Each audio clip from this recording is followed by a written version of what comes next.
Sori is a lonely loser living in a village beyond the clouds with selfish gods who don't care if the world is about to end. But when a strange girl enters his worthless life, he sets out on a journey to save the world, with the goal to make gods and humans live together in harmony again.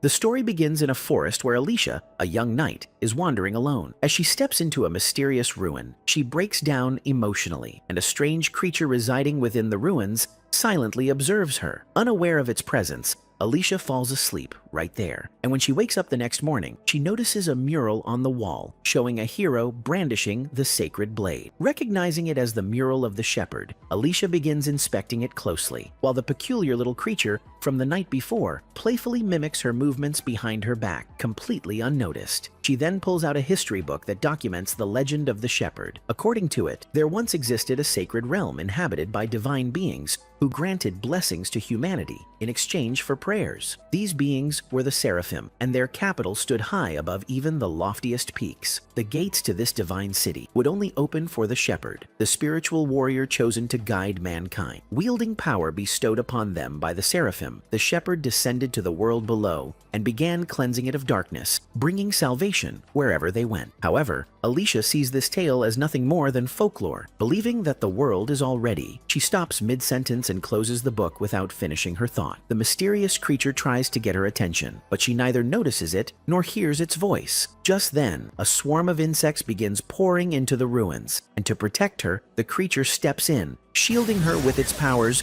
before unleashing a magical attack that obliterates countless insects in an instant. But no matter how many are destroyed, more keep coming from every direction. The ruins begin to collapse from the chaos, and Alicia uses the moment to escape, leaping into a hidden passage below. But she trips, falling into an underground water flow that pulls her deeper into the ruins, into what appears to be another dimension entirely. Emerging into a new hallway after drifting through the water, Alicia collapses and loses consciousness. When she awakens, she finds herself in a hidden floor that has remained completely untouched by time. With no other option, she walks through the corridor and eventually reaches the outside world, an untouched meadow beside a towering waterfall, serene and beautiful. At its center stands a grand oak tree, and nearby, she spots a small stone pillar bearing the mark of the shepherd. She has no idea why it's there, and her confusion deepens when the pillar moves on its own, gliding toward the waterfall. Suddenly, it begins to glow, shaking the ground beneath her, and from behind the waterfall, a hidden pathway emerges. The moment triggers her memory. The mark of the shepherd opens the path to the Seraphim. As she steps into the newly revealed path, the scene shifts, introducing us to a completely new character. A ruin explorer named Sori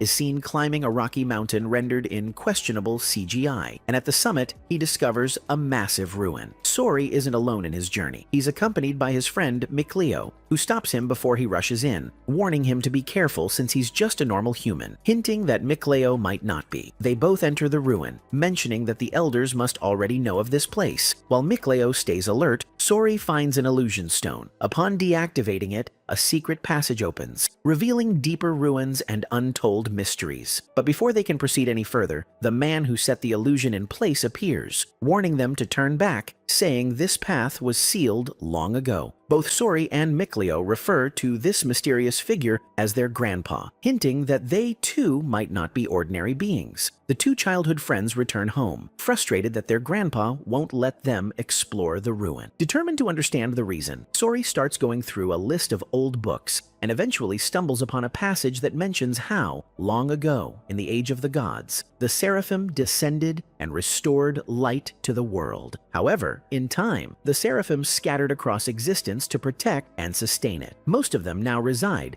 in the capital of the Seraphim. Based on this, Sori begins to suspect that the ruins they discovered may either lead to or be the capital itself. Mikleo reads further into the details about the capital of the Seraphim, a place where exceptional human beings are granted the ability to communicate directly with the Seraphim. In this sacred exchange, people offer their prayers, and the Seraphim in return bless them with divine grace. With this newfound knowledge, Sori becomes even more determined to reach the capital, no matter what his grandpa says. Mikleo, although hesitant, decides to join him. Still, he voices a concern. He's noticed that the ruin lies beyond the bounds of their Gramps' protection. What this truly means isn't explained, but the two gear up and prepare for the journey anyway. Meanwhile, on the other side, Alicia is now walking down a pitch-dark corridor, anxiety gripping her with every step as she fears something dangerous might be waiting ahead. Suddenly, an eerie silence swallows the entire space, intensifying her fear to the point where she screams at the top of her lungs. Honestly, the dumbest move you can make in an unknown, potentially hostile location. But hey, after letting all that bottled up fear out, she manages to calm herself and continues pressing forward through the darkness. Back with the boys, the two ruin explorers are now in an unspoken race to see who can reach the capital of the Seraphim first. Sori finds himself at the edge of the ruin and bravely uses a rope to climb across floating pavilions, eventually reaching a chamber that he identifies, thanks to the Book of Celestial History, as the Mural of the Shepherd. It's the exact same mural Alicia encountered earlier in another surface ruin. This confirmation makes Sori realize that this ruin is indeed the fabled capital of the Seraphim. Just as he begins to celebrate the discovery, he pauses, his attention drawn to two statues in front of the mural. Each one holds a single glove, one on the left, one on the right. Noticing the mark of the shepherd on the gloves, Sori hesitates, wondering if he should wear them. Before he can decide, Mikleo catches up and immediately grabs the glove away from him, warning that putting it on could be dangerous. Mikleo then admits his frustration at losing the race to Sori once again, but quickly moves on to ask what they should do next. At that very moment, dark clouds gather overhead, and bolts of lightning begin to flash throughout the chamber. Alicia, who has also reached the same height level of the ruin as the boys, sees the storm raging outside and, as expected, becomes absolutely terrified, the usual reaction. Elsewhere back at the settlement, Sori and Mikleo's Gramps, revealed to be Master Zenris, is informed by his subordinate Kaim about the two boys' reckless actions beyond the area of protection. But Zenris says he was already aware and assumes that they disobeyed him simply because the secrets hidden within the ruins were too tempting to ignore. For now, the old man decides not to intervene and instructs Kaim to stand down as well, only adding that if the kids dare cross into his territory, they'll have to face his wrath. Meanwhile, Alicia continues running through the ruins until she reaches a creepy-looking temple hidden at the end of the path. The statue inside begins to glow ominously, and in the next instant, it strikes her with a bolt of lightning, shattering the platform beneath her and sending her plummeting below, where, once again, she loses consciousness. At the same time, Sori and Mikleo are running through the ruins too, and they quickly realize that the lightning is being summoned by the ruin itself. One of the bolts nearly hits Sori, and although he manages to dodge it just in time, both he and Mikleo suddenly fall through a collapsing section of the floor. As they're falling, Mikleo uses his hydro magic, surging currents, to soften Sori's landing, and then lands on his own feet with effortless grace. They find themselves in the very same temple where Alicia was just struck, and below them, they spot her lying unconscious. But instead of rushing to help, they freeze. That's because they realize something. Alicia is a human. Which raises the real question, does that mean Sori and Mikleo aren't? Mikleo is completely baffled, unable to figure out how a human could have made it all the way up here, and wants nothing to do with her. After all, their Gramps has strictly warned them to avoid humans. But Sori doesn't share the same mindset. He refuses to abandon someone in need, and manages to convince Mikleo to help her anyway. To get down to her, Sori whips out his trusty rope, using it like a grappling hook. He grabs Mikleo by the waist and brings him down along for the ride. Once there, they realize there's still a massive gap between them and where Alicia is lying. But Sori, ever sharp-eyed, notices a transparent bridge connecting the distance. Mikleo then uses his magic to reveal the bridge fully. Excited and full of curiosity, the two cross the newly revealed path, wondering who could have possibly constructed such a thing. Clearly, no human technology could have created this. Judging by how ancient the ruins are, Sori begins to suspect this place dates all the way back to the age of mythology. They finally reach Alicia, but just before waking her, Mikleo stops Sori, urging him to reconsider what they're doing. Sori ignores the hesitation and gently wakes her up anyway. As she slowly opens her eyes, he feels relieved to see that she's okay and offers his hand to help her get up. Alicia stands on her own and thanks Sori both before asking who he is. Sori introduces himself, and right away, Alicia asks the question that's been burning inside her ever since she saw the mural. Is Sori the shepherd? Sori claims to be a regular human, which lets down Alicia. He asks her if she's a human like him, stating that it is the first time he's seen a human coming up here. This implies that this temple must be connected to the capital of Seraphim, and that makes Alicia believe that the shepherd should be here. However, Sori replies in the negative, having not seen the shepherd, but mentions that he did come across the mural of the shepherd. Alicia starts to give up on her dream to find the shepherd, and states that the world can no longer be saved, leaving both Sori and Mikleo confused as to what she means. In any case, the duo cannot just let the poor girl be by herself, so Sori decides to bring her to his home, despite Mikleo's disapproval, who thinks letting a human in will get him in trouble. But Sori doesn't care. What matters to him is helping someone in need. Mikleo still tries to convince him to reconsider, asking if he doesn't find it suspicious that Alicia won't even tell them her name. But Sori, who assumes she has her reasons for it, doesn't mind it as he believes she is a good person. Alicia, who is walking a bit behind them, hears Sori's comment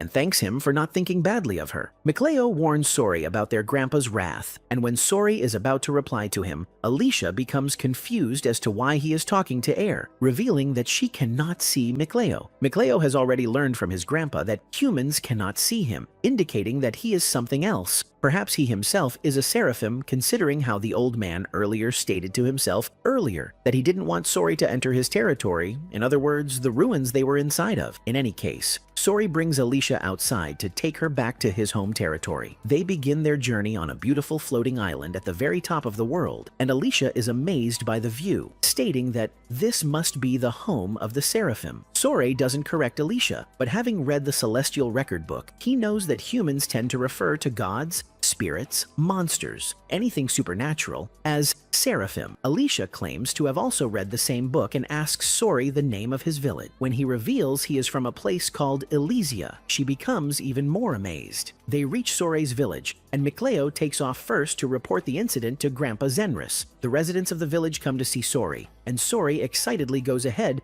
to introduce Alicia to everyone. But before he can speak, Alicia begs the seraphim to heed her words, revealing that she cannot see anyone except for Sori, and informs them that the world, as prophesied, has been enshrouded by darkness. And to save the world from its inevitable doom, she requires their help, begging them to lend her their aid to drive out the darkness again. But no one speaks to her, since they know she can't hear them. One of the residents of the place asks Sori to make Alicia leave, as he is certain she is going to invite disaster here. All of the residents then leave, and Sori, feeling helpless, goes to Grandpa Zenris, who immediately scolds the lad for bringing a human into their sacred land. Sori apologizes by constantly bowing his head all the way down to Zenris, while Mikleo manages to convince Zenris to listen to Sori's argument. So, the old man agrees, and first asks Sori why he broke the rules by interacting with a human. Sori explains that he only did so because his ethics didn't allow him to leave her in that state. Zenris knows what Sori has done cannot be undone anymore, but still, there is a way to protect everyone's peace here, and that is to send Alicia back to her mortal realm below immediately. Zenris states that humans only have brought and will continue to bring disaster to their lands, but Sori argues that he himself didn't bring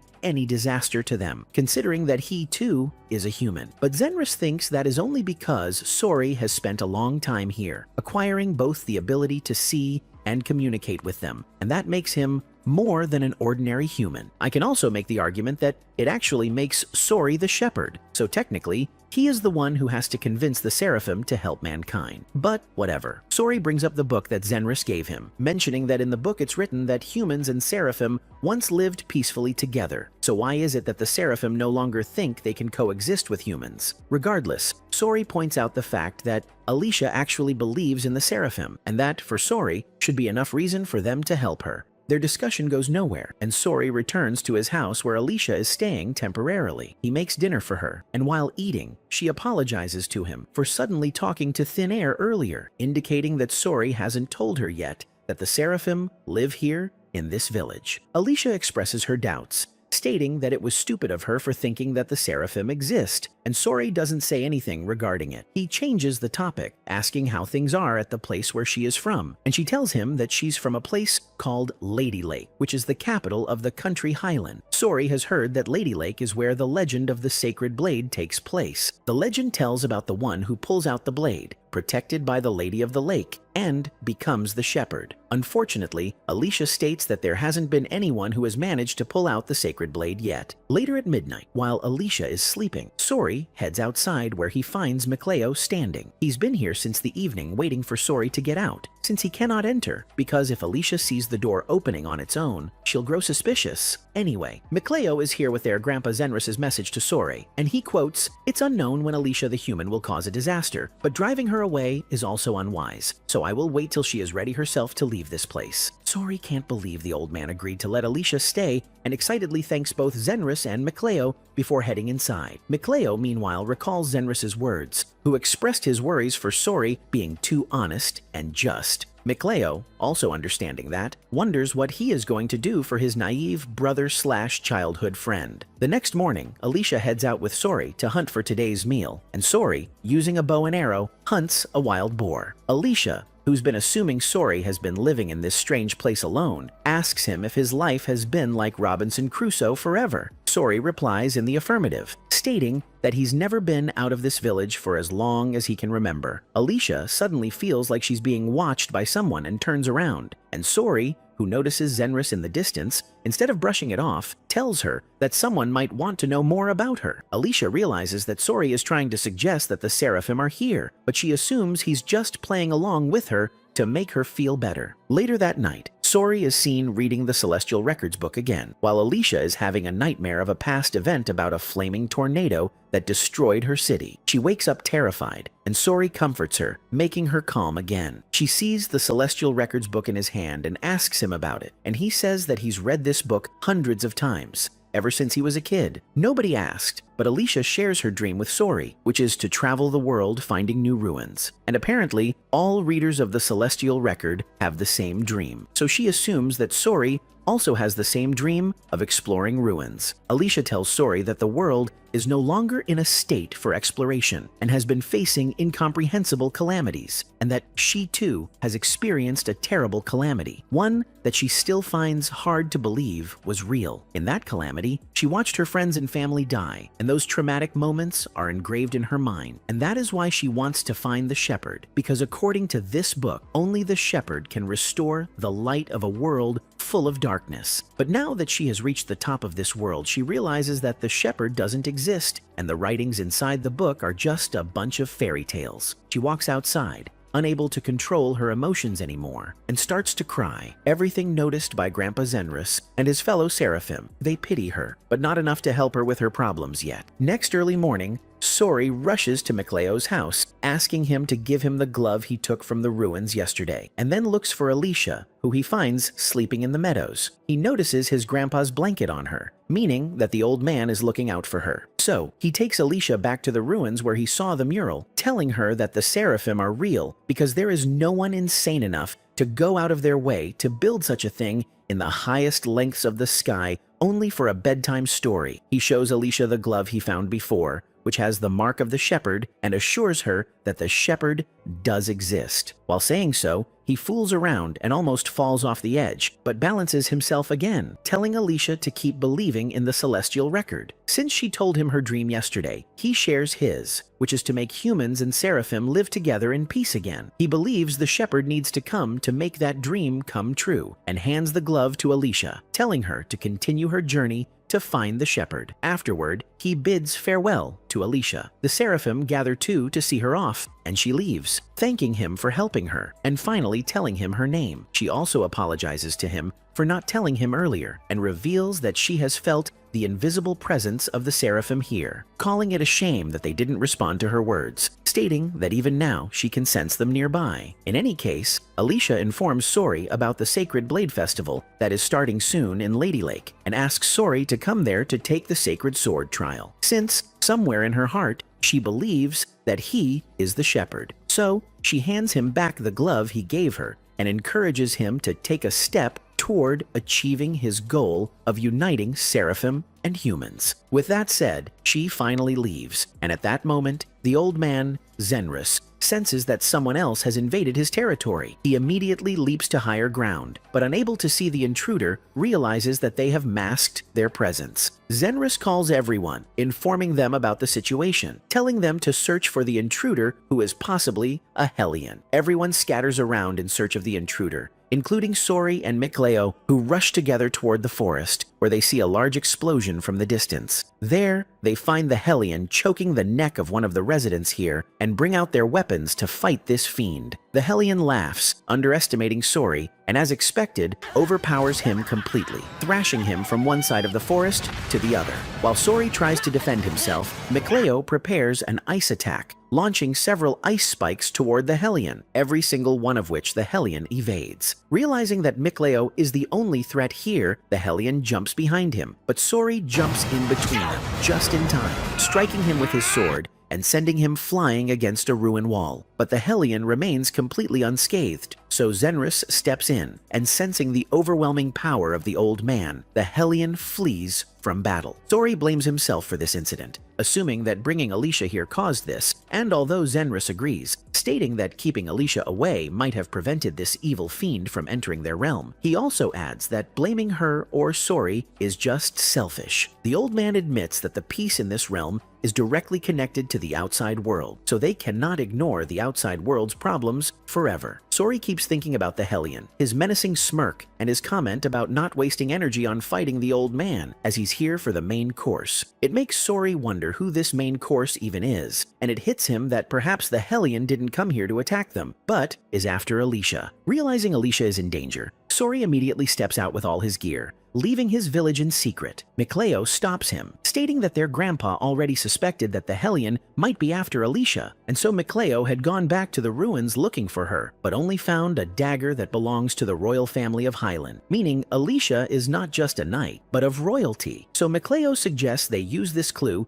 to find Alicia at Lady Lake, implying that he wants to tag along with Sori on his journey to the human world, though he claims he's only doing so for Sori's safety. The two friends begin their journey, and Sori believes that their grandpa will be mad when he finds out. But Mikleo reveals to him that the old man already knows of this, and has wished the best of luck to both of them. Not long after, the two friends enter the human realm and arrive at the city of Lady Lake, which is completely overcrowded due to the upcoming Sacred Blade Festival. As Sori gets in line, a young redhead named Rose approaches him, asking if he's here for the festival as well. She warns him that general admissions are closing soon, but how could he possibly make it in time with such a long, never-ending line ahead? Rose tells him not to worry, and advises him to use his pass to bypass the crowd and enter the city directly. However, when she finds out that he doesn't have a pass, she offers a solution. She tells him to tag along with her group, a merchant caravan called the Sparrow Feathers, who are protected under a free trade treaty and can enter the city without restriction. Thanks to their help, Sori is able to enter the city too. But before parting ways, Rose suddenly demands 500 gold from him, stating bluntly that nothing's free, mate. Unfortunately for Sori, where he comes from, such currency doesn't even exist. In fact, no currency exists at all. He tells her he has no money, but Rose doesn't buy it and starts rummaging through his bag. That's when she finds Alicia's dagger, and upon seeing the royal family's sigil engraved on it, her expression shifts to one of concern. Sori quickly explains that he can't give her the dagger because he came here to return it to someone he knows. Hearing this, Rose hands it back to him, saying he owes her one. Sori then heads inside the festive city with Rose and the invisible Mikleo, and Sori is overjoyed because he hasn't seen such a lively place before. Rose gets going since she has to make money with her merchant group, who is waiting for her, and parts ways with Sori, wishing he enjoys the rest of the festival. With her gone, Mikleo tells Sori to refocus on their goal of finding Alicia, when suddenly he almost collapses, stating that the heavy, spiteful atmosphere of this place is putting a heavy toll on him. So, Sori quickly finds an empty place for Mikleo to take rest when he notices that the Hellion from before is in the crowd, smirking at them with an evil grin. Both of them become alerted by the Hellion and start rushing toward him. The Hellion, although fast, is caught by Sori, who, with his determination, catches up to him, demanding to know why he's after Alicia. The Hellion claims he's no longer after Alicia's life, referring to her as the princess, and claims he is only hanging around her because he's taken a liking to her. He believes that if he keeps staying near Alicia, she will keep presenting him with a good spectacle. However, he warns Sori not to let his guard down, because even if he isn't after Alicia, that doesn't mean no one else is. The Hellion mentions an active contract, one that makes Alicia a target for assassination, and states that someone who has never failed to fulfill their contract is currently after her. And with that warning, the Hellion escapes. Meanwhile, Alicia is with her teacher Maltran at the cityside graveyard to mourn for the deceased who were killed in the calamity at the town of Greel. Maltran discusses with Alicia about the political tension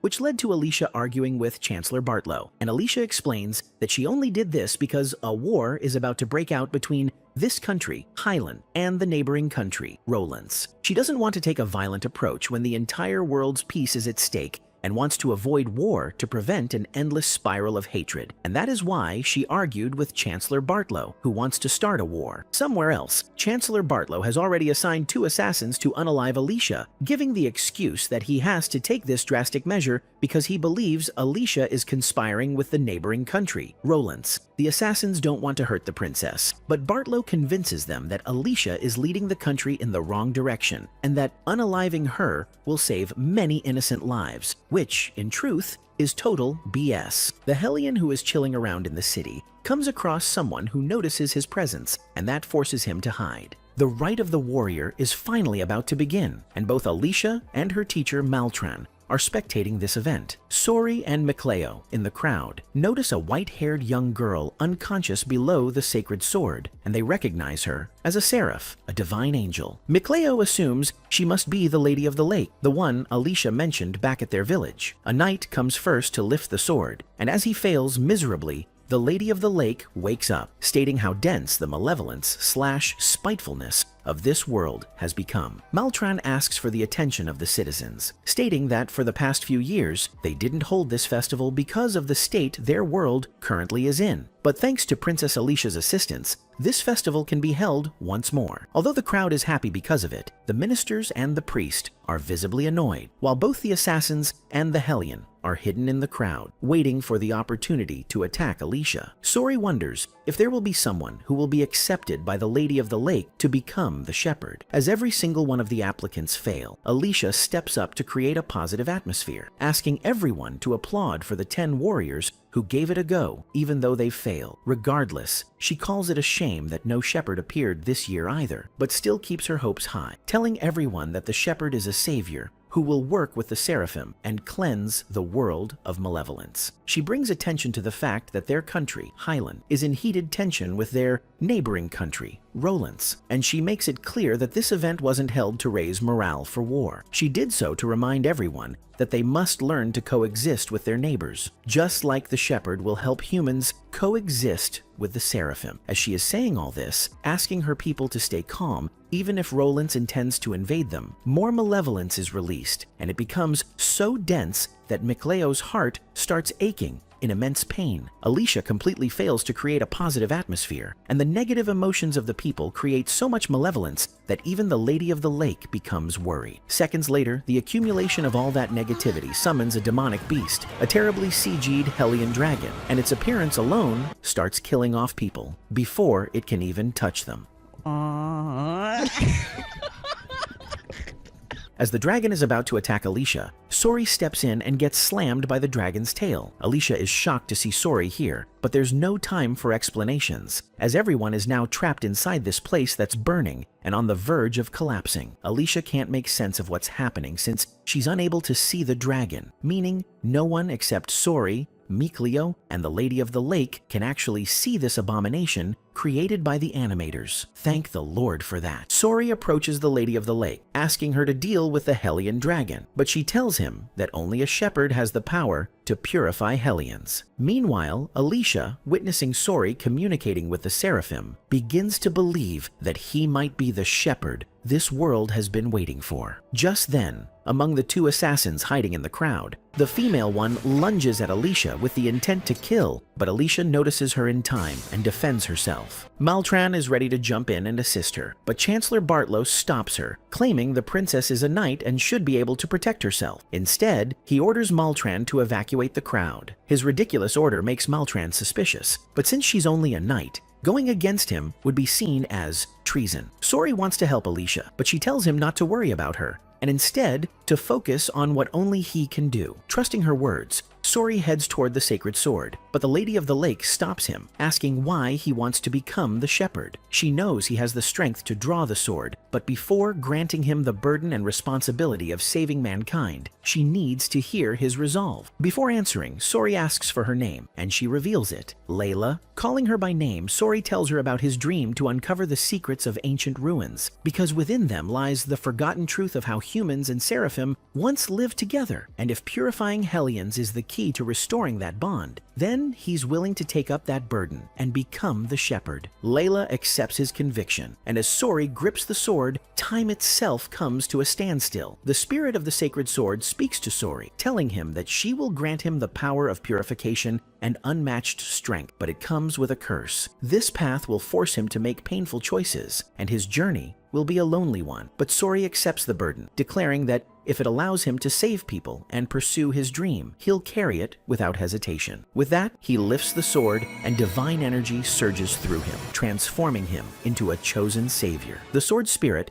Phethmus Mioma, appears before Sori, guiding him on how to control the power flowing within him. And with that, Sori unleashes a single purifying slash that cleanses the Hellion dragon, erasing all malevolence and proving to everyone that he is indeed their savior, the shepherd. But the overwhelming energy drain takes its toll, and Sori collapses from exhaustion, leaving Mikleo completely shaken and worried for his friend. Sori regains consciousness later, lying in a bed that seems to be inside one of Alicia's mansions, and finds both Mikleo and Layla sitting beside him. They are visibly relieved to see him awake, and Mikleo immediately checks on him, asking if he's feeling all right. From Mikleo, he learns that he had a high fever and was completely knocked out for the past 3 days. Layla then explains that when Sori became the shepherd, he formed a contract with her, granting him access to her divine artifact, the sword, known as Phethmus Mioma. She believes that his body couldn't handle the sudden surge of overwhelming power that came from becoming her vessel, and that's why he ended up completely drained. Regardless, Mikleo says that Sori's condition could have been far worse if Alicia hadn't saved him in time. Hearing Alicia's name, Sori immediately asks if she's okay, and at that exact moment, Alicia enters the room, visibly relieved to see that he's finally awake. She immediately orders her maids to prepare a heavy meal for him, and after satisfying his abnormally large appetite, she sincerely thanks him for saving everyone at the festival by pulling out the sword. She admits that her heart raced when she saw him become the shepherd, and ever since then, the only words that come to her mind are thank you, as she is truly grateful to him from the bottom of her heart. Wanting to express that gratitude in a meaningful way, Alicia decides to offer Sori a gift, presenting him with the official shepherd's outfit. Sori puts it on and accompanies her to the yard balcony, wearing the new attire. Alicia compliments how good he looks in it, and Layla too remarks how well the outfit suits him. Mikleo, on the other hand, is clearly jealous and stubbornly refuses to admit that Sori looks good. Alicia then becomes visibly confused, seeing Sori talking to what appears to be thin air, and asks if there are any seraphim nearby. Sori smiles and introduces the empty space on his left as his friend Mikleo, and the space on his right as Layla, the Lady of the Lake. But Alicia isn't thrilled to hear that. Instead, she feels disheartened that even though she's human just like Sori, she's helpless and can't share the burden he now carries to save the world. Layla wants to comfort her, but since Alicia can't hear her, she asks Sori to help. Layla instructs him to hold Alicia's hand, assuming that his spiritual connection might pass through physical contact. Sori does as she says, but nothing changes. Layla then comes up with another idea, asking Sori to keep his eyes shut while holding her hand. Still, there's no result. Mikleo blames Sori for not concentrating hard enough, and Layla begins to panic. Growing desperate, she tells Sori to keep his eyes closed, pinch his nose, and hold his breath. Sori goes through this unnecessary self-torture, and just then, Layla touches him, and finally, her voice reaches Alicia. Honestly, it's hard not to believe Layla did all of this just to mess with Sori, because in the end, all that was really needed was for her to touch him while he touched Alicia from the start. Anyway, Alicia is now able to hear both Layla and Mikleo, and she formally greets them, addressing both as superior beings worthy of respect. Layla wastes no time and immediately offers Alicia an important piece of advice, which is to never neglect the seraphim. Apparently, neglecting them gives rise to malevolence, and that very malevolence eventually brings calamity. It's now McLeo's turn to speak, but Sori is already out of breath. He begs Layla to come up with a better method of communication, but she calmly states that the only way is for him to further harness his shepherd powers. Hearing that, Sori becomes determined to work harder than ever, so he can one day deliver the voices of the seraphim to everyone. But Layla makes it clear that it won't be so easy. Alicia is an exception, a special case who was born with a natural talent for perceiving the unseen. Alicia doesn't mind though, and to her, just knowing that the seraphim are by her side makes her heart race with emotion. In any case, Alicia now has to return to the castle to deal with her official duties. And since Sori has nothing else to do, Layla suggests they go out into the town as well. So they ride along in Alicia's carriage, and on their way they notice that every single house has raised the shepherd's flag. Alicia explains that the people did this of their own will because they too have been waiting for the shepherd to appear and cleanse the world. Sori gets lost in his thoughts, hearing faint, eerie voices echoing in his mind, but he brushes it off, thinking it's just nerves. McLeo is surprised to hear that, since he didn't believe Sori was even capable of getting nervous. But when he looks at him and sees that Sori actually looks serious, McLeo becomes genuinely concerned. After reaching the city, they part ways with Alicia as she heads back to the castle, and just as Sori and McLeo begin walking, Sori nearly collapses, saying he suddenly feels incredibly nauseated. He explains that he was perfectly fine in the morning, but ever since they arrived in town, the nausea has just been getting worse. Layla immediately realizes what's happening. According to her, Sori is experiencing the malevolence that's blanketing the town. Sori finally begins to notice the dark, gloomy aura lingering in the air. Thanks to the power of the shepherd, he also detects a different kind of malevolence, something separate from the usual, something deeper. However, he isn't able to pinpoint exactly where it's coming from. With Layla's guidance and assistance, he sharpens his focus and finally identifies the source. It's coming from an entrance to some ruins hidden beneath the ground. Layla warns him to be careful since he's clearly unwell, but Sori insists that he's fine now. Besides, he wants to find out the truth. Why are ruins always filled with malevolence? On the other side, the King's Council holds a meeting where the Chancellor,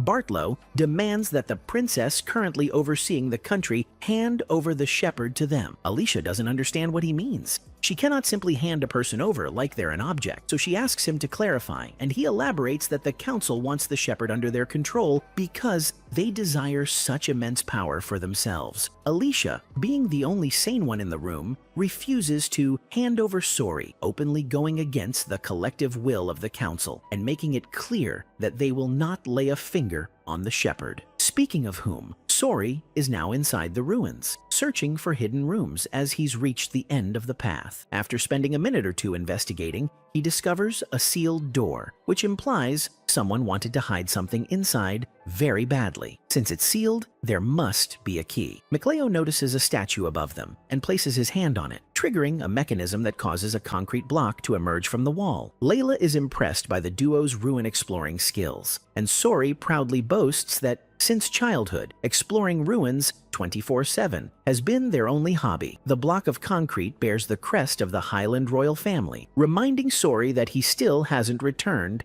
Alicia's sword. Conveniently, the crest on her sword resonates with the one on the block, unlocking the sealed door and revealing another mysterious path where the malevolence grows denser and heavier. As they proceed, Sori spots a dragon statue and wonders why one was built here, considering dragons are incarnations of calamity, harbingers of destruction, and symbols of misfortune. McLeo senses something isn't right, and Sori suspects that the malevolence is coming from the statue. But Layla, with a tensed voice, informs them that the true source of malevolence is a hellion. Right then, it reveals itself above them, taking the form of hundreds of bats. Fortunately, Sori is currently overpowered, well, until the plot says otherwise, and uses his sacred sword to strike the hellions, while Layla prepares a massive fire spell and incinerates the remaining bats. After subjugating them, Layla expresses concern for Sori. Forming a pact with her has placed a great burden on his body. To lessen it, she literally enters Sori's body, only to come right back out because Sori finds it too weird. In any case, she informs Sori that from now on, as the shepherd, he will be able to form pacts with other seraphim to gain greater powers, but it will also increase the burden in his heart. That is why she highly recommends that he consider housing the seraphim within himself from now on. Moving forward, the malevolence still hasn't fully vanished. Feeling it radiating from deeper within, the group ventures further down a dark hallway that Layla lights up with her magic. What it reveals is shocking. It's a torture chamber used to hide the corpses of people the royal family likely silenced. This is the true nature of these ruins. Layla, who seems to have known this already, explains that those who rebelled against the rulers were secretly brought here and unalived, while the public was simply told they had disappeared. The unfulfilled desires and strong grudges of these unfortunate victims are what birthed this dense malevolence and caused the spawn of the Hellion bats. Hearing this dark truth, Sori wonders if Alicia knows about it. Layla silently shakes her head, meaning Alicia remains innocent. For now, wait till she's 50 or something. Joking aside, Layla explains to Sori that the Shepherd's ultimate mission is to purify the origin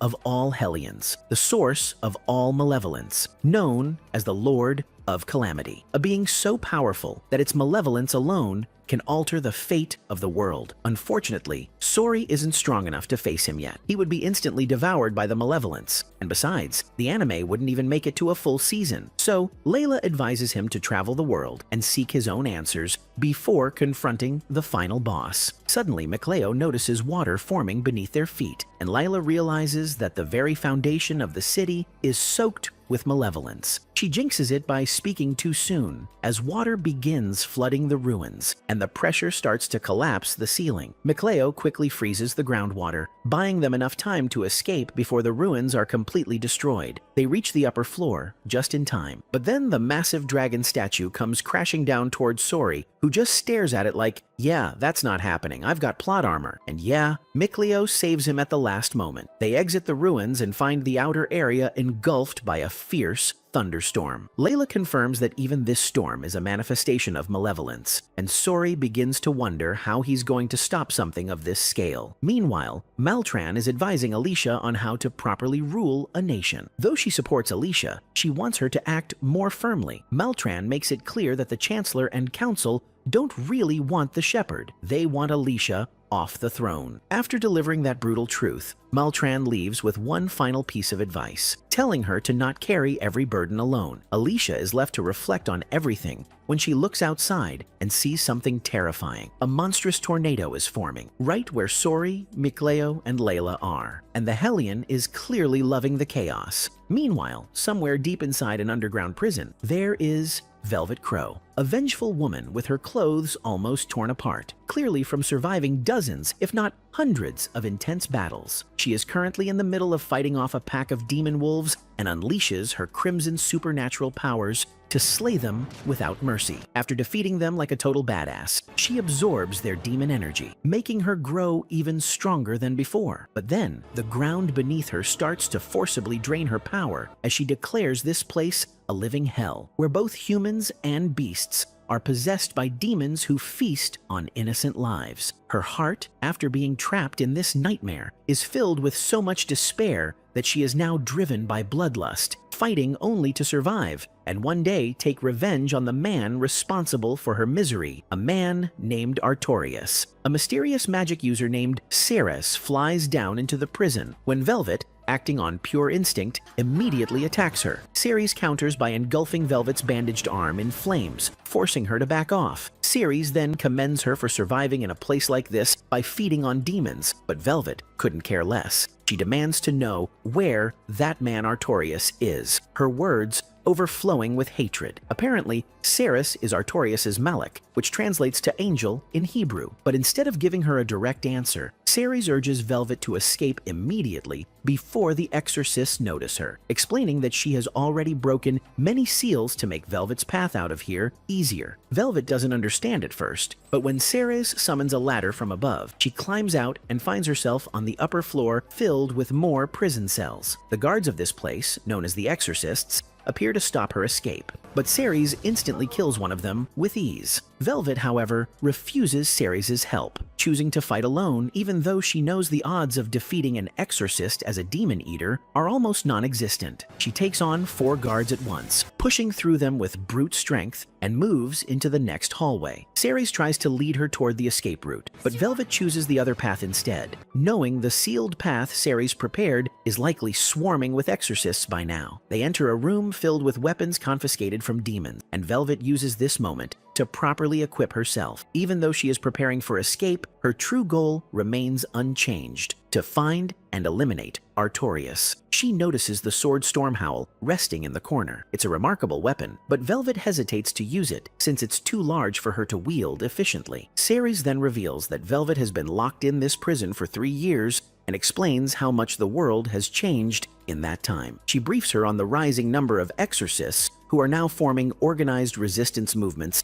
against the demons. But Velvet doesn't care about any of that. She demands Artorias' location once again and threatens to hurt Ceres if she doesn't comply. Finally, Ceres gives in and tells her that Artorias is in Logres, the capital city of Midgin. Hearing this, Velvet steps forward with the sword in hand, fully aware that an army of exorcists is waiting for her outside. Ceres stops her again, pleading with her to act rationally and asking if she doesn't want to know the truth about what really happened on that ominous night. Velvet's mind is pulled into a vivid flashback where she sees the loss of her beloved, taken by a glowing dragon. Ceres explains that everything that happened was Artorias' doing. After completing a powerful ritual, he changed the world completely. Since then, many Malaks like Ceres have appeared in the world, and the exorcists have commanded them to help eliminate the demon invasion. This exorcist organization is known as the Abbey, and its leader is none other than Artorias, the very man Velvet wants dead. However, due to how famous and trustworthy the Abbey has become throughout the entire kingdom, Ceres believes that Velvet will be seen as a villain if she tries to harm Artorias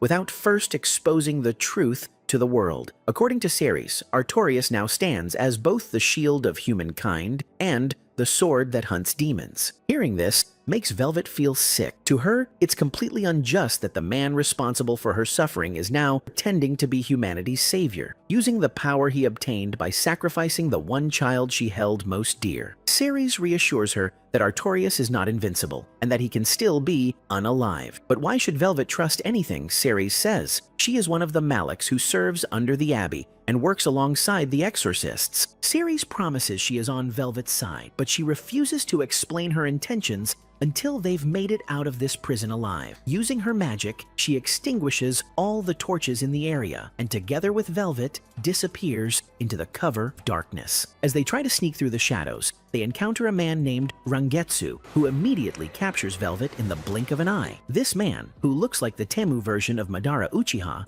doesn't hesitate, but Velvet starts laughing after realizing he's also a prison breaker like herself. She finds it ironic that someone trying to escape is now attacking her under the assumption that she's an exorcist. Once the misunderstanding clears up, both Velvet and Rangetsu realize they're on the same side and agree to form a temporary alliance to increase their chances of escape. Ceres doesn't want to work alongside Rangetsu, especially because he is a demon, but Rangetsu doesn't mind teaming up with Velvet. After all, he senses the dark and overwhelming energy from her bandaged arm and immediately knows she isn't a regular human. However, Rangetsu refuses to escape just yet, saying he has to find his partner first. As fate would have it, his eyes fall on the blade Velvet is carrying, the very sword known as Stormhowl. He becomes enraged, declaring that Stormhowl is his partner, but Velvet refuses to give it back, boldly claiming that the sword now belongs to her. She mocks him by asking if he can even use this sword properly, or defeat exorcists with it, to which Rangetsu confidently replies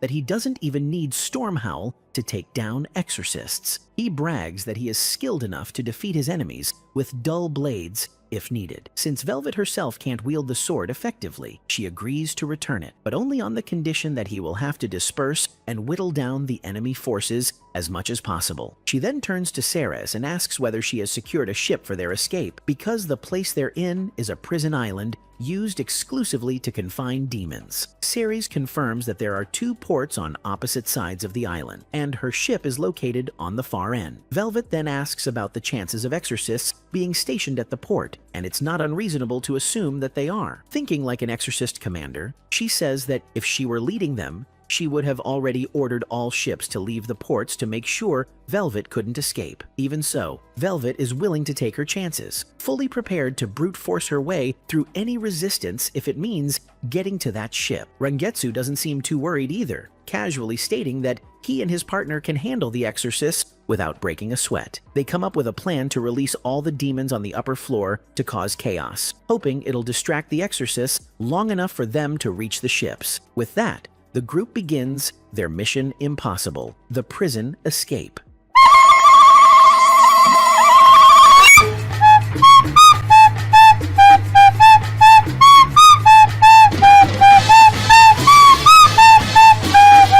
Upon reaching the upper floor, where thousands of demons are locked away, Velvet reminds Rangetsu of their agreement. Rangetsu, being a man of his word, reassures her not to worry. Just then, 2 exorcists burst in, and Velvet and Rangetsu quickly incapacitate both of them as a team. Velvet realizes that Rangetsu wasn't just bluffing, he is genuinely strong, as he effortlessly slays the exorcists using nothing but a dull blade. Meanwhile, Ceres uses her magic to unlock the hallway doors, releasing the demons from their cells. As if on instinct, they begin heading toward the next floor. Rangetsu separates from the girls to join the demons, ready to fight the exorcists alongside them, while Velvet and Ceres continue on to the next level. They eventually reach the prison terrace, and it's finally revealed that this island, surrounded by an endless expanse of ocean, is completely isolated. The dark, heavy rain is a result of the malevolence that taints the area. With no visible escape, Ceres suggests they turn back, warning Velvet that she cannot survive the jump. Even if Velvet somehow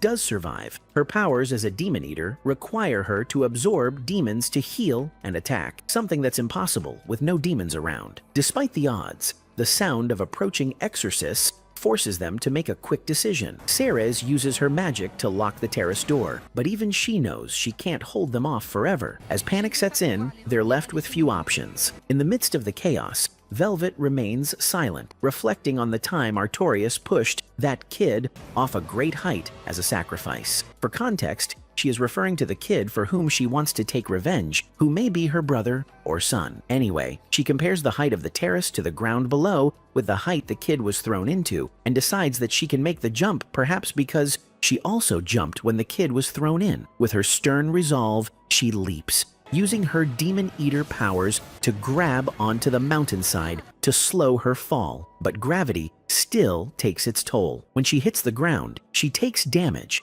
and as she gets up, she realizes that her right shoulder likely dislocated, but she refuses to stop. She forces herself to move forward. Ceres, astonished by Velvet's determination, teleports down to join her. Meanwhile, Velvet grits her teeth and slams her arm against the wall to relocate her shoulder. Ceres quickly steps in, healing Velvet's remaining injuries, and expresses how much she is impressed by her strength. She asks if Velvet has formed a pact with someone to gain such power, but Velvet is unaware of any such pact. Ceres explains that she's referring to a rituat that places a limitation on a person's words, granting them a special power. The more severe the limitation, the stronger the power becomes. Hearing this, Velvet thinks of the contract more as a curse than a blessing, so she doesn't want to discuss it any further, and begins walking ahead. Suddenly, they hear a clunking sound coming from the sea. Using her perception skills, Ceres zooms in and sees an exorcist ship heading toward the island. This is bad news, and Ceres wonders to herself, why is Artorias going to such lengths to stop Velvet? Regardless, Ceres informs Velvet that the ship approaching is filled with Praetor-class exorcists, who are far more powerful than the exorcists at the prison. Despite knowing this, Velvet still wants to fight. Her unwavering determination for revenge leads Ceres to ask herself whether Velvet's emotions will bring hope to the world or spread more malevolence. Only time will tell. Knowing that their dangerous prison break isn't going to go as easily as they think, they run to the bank of the river to at least see the exorcist that was sent to fight them. When you see your enemy,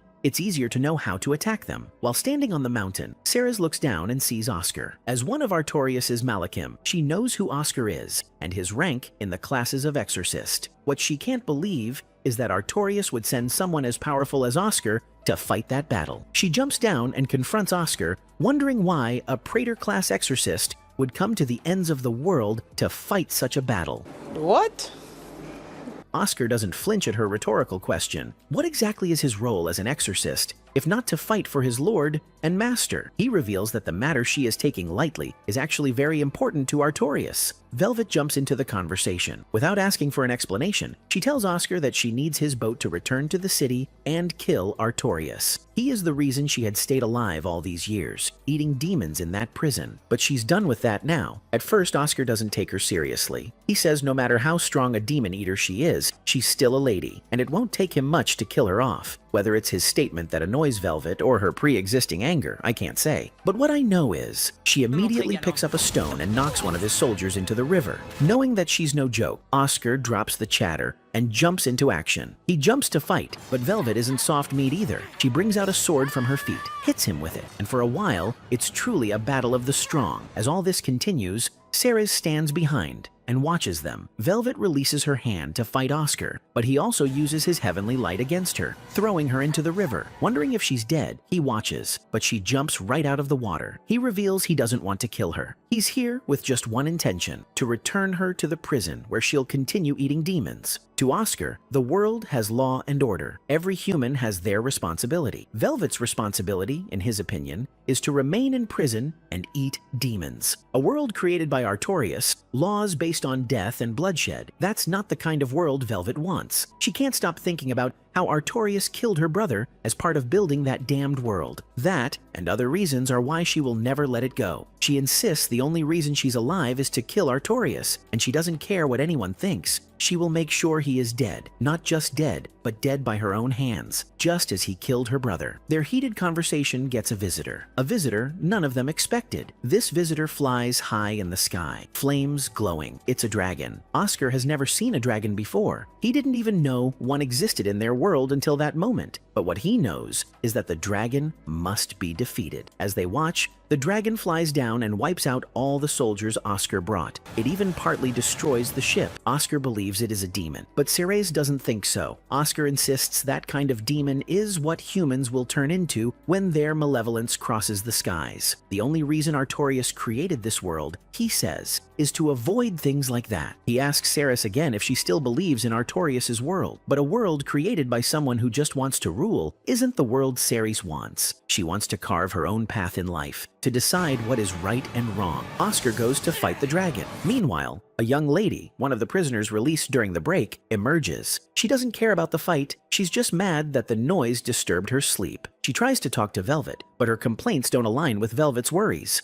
Velvet is worried the ship will be destroyed, and if that happens, she won't have a way to leave the mountain and kill Artorias. She runs to catch the ship, but the dragon overpowers Oscar and injures him. It spots her running and targets her. Despite her efforts to resist, she starts bleeding. She can't die now. If she does, Artorias wins. But she also doesn't know how to fight this dragon. Before she can act, Ceres steps in front of the dragon. She tells Velvet she believes in her mission and won't let her die before she gets her revenge. She uses the Arte, a deadly spell that will kill her, but the dragon stays stubborn. Just then, the female prisoner joins the fight. If the dragon destroys the ship, she can't return to the city either. Rokaru, the demon they also met in the prison, decides to join in as well. The female prisoner introduces herself as Magalu, and together with Rokaru, they join the battle. It's worth noting that they're even weaker than Ceres and Velvet, not to talk of Oscar, so their chance of winning is basically zero. On the other hand, after Ceres uses the Arte, she and Velvet fall into a ditch. When Velvet wakes up, she finds Ceres bleeding beside her. She can't understand the sacrifice. Who lays their life down for a demon eater? Quite impossible. With her last breath, Ceres speaks. Her words, "Eat me, so you can be strong." It all seems strange to Velvet. "Why die for me?" she asks. Ceres reminds her that a covenant binds her to this life. So if she isn't eaten before death, Her sacrifice is in vain. Before deciding, Velvet asks what her inspiration is. Ceres reveals that the same fire burning in Velvet burns in her. She also wants revenge on Artorias because of Laffy, Velvet's brother. She shows Laffy's comb, and Velvet finally understands. Velvet eats her without apology, and a wave of power engulfs her. After swallowing that power, she looks to the sky, and a ring descends. She wears it, and that begins a new chapter for her. Outside, Magalu tries to fight the dragon, but fails. With just one hit, she crashes to the ground. She believes she may die. Well, she's lucky, because the real fighter is coming. Velvet climbs out from the ditch, fire blazing from her hand. At this point, she's competing with the dragon blow for blow. She unleashes her flames and jumps onto the dragon to finish it. While she fights, Oscar sees the arte on her hand and knows immediately she has eaten Ceres. He calls her an evil demon eater and declares that someone like her must not return to Artorias' world. If she does, she'll kill for personal gain. He throws a holy sword at her. But guess what? She doesn't die. She leaves Oscar with one statement. She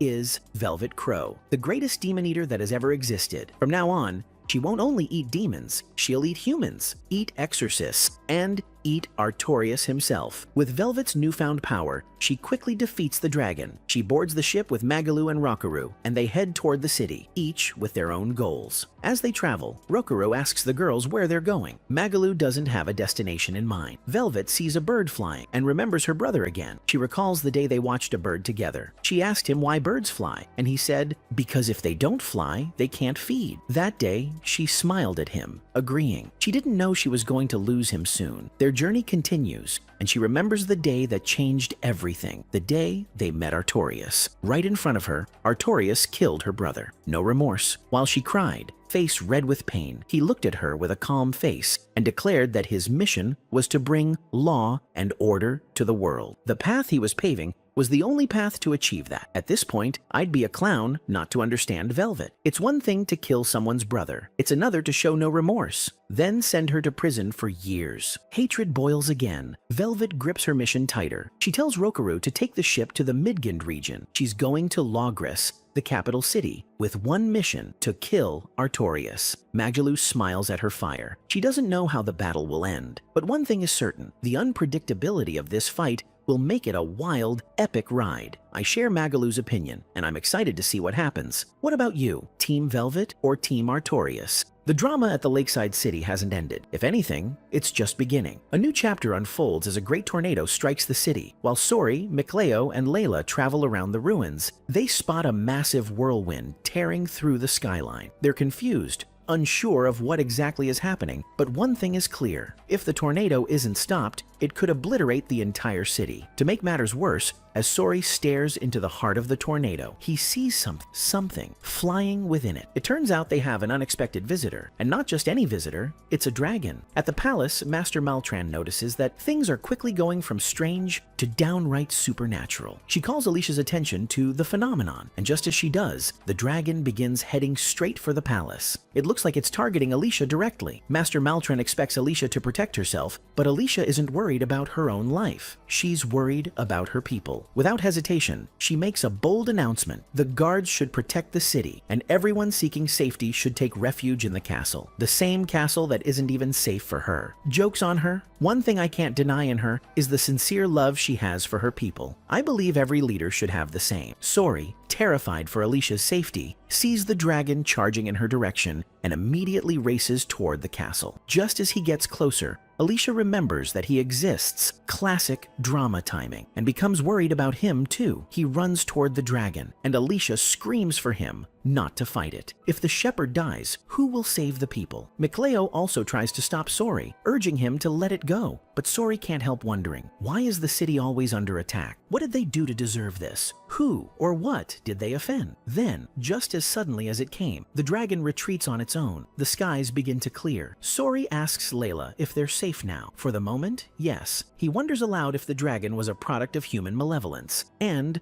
Layla agrees. This seems to be the only explanation. However, she reveals that the arrival of a dragon is a very bad omen. It means Something evil is about to happen, and if they are not careful, the city will go down for it. As the dust settles, Alicia approaches Sori to thank him for saving her city. But Sori isn't interested in praise. He still can't understand what's going on. Mikleo draws his attention to the crowd forming around him. The villagers are murmuring, staring at him, and whispering if he really is the shepherd. They express their deep gratitude for saving them. He tries to explain that he didn't really do much, that the dragon left on its own, but they don't believe that. Not one bit. I wouldn't believe too. They all watch the dragon retreat at his arrival. Just then, Counselor Bartlow appears, thanking Sori for his help. Again, Sori insists he didn't actually do anything, but Bartlow brushes that aside and invites Sori to join them for dinner. Alicia knows these politicians all too well. Bartlow and the other counselors want to cozy up to Sori, maybe even manipulate him. So she tries to stop Bartlow from dragging Sori into political games. But Sori, unaware of any hidden motives, accepts the invitation. To be safe,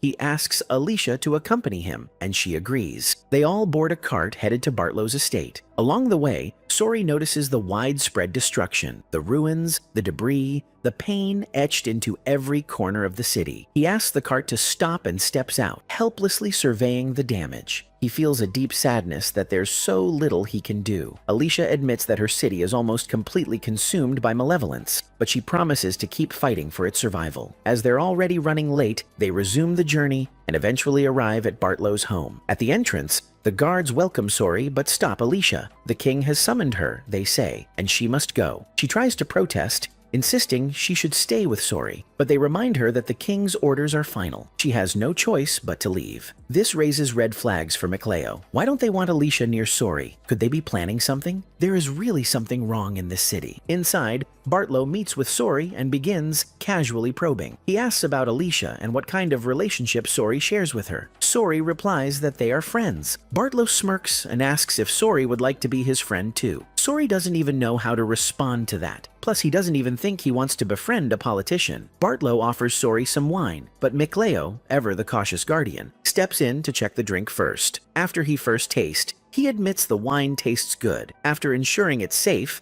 Sori takes a sip. Bartlow then begins to complain. He talks about the city's abundance of natural resources and how the current crisis has made it hard for people to farm. He asks Sori what he plans to do. Sori explains that dragons are a bad omen. The appearance of a dragon means something is gravely wrong. So, his plan is simple. Chase the dragon. Maybe if he defeats it, he'll uncover the root cause of the disaster. Bartlow is satisfied with that answer, not because he cares about the people, but because Sori doesn't seem to be a threat to his own political ambitions. I don't understand why he plans to cause a war in a city that is already looming in destruction. Why kill a city that is already dying? Regardless, he lets Sori go. That evening, Sori and Alicia spend time helping in the ruins, doing whatever they can for the citizens. As night falls, Alicia reveals that she's been commanded to travel to Marlin. She suspects Bartlow is behind it, but she doesn't care. She'll do anything to help her people. So traveling to Marlin is the least of her worries. Meanwhile, Bartlow is speaking with one of his guards. The guard reveals they had originally planned to assassinate Sori, but Bartlow now thinks it's unnecessary. Sori isn't interfering with their agenda. That night, Mikleo watches over a sleeping Sori. He's filled with concern. His best friend is now a legendary savior, risking his life to save humanity, while Mikleo feels lost, like he's just trailing behind. He voices these concerns to Layla. She asks if he wants to return home,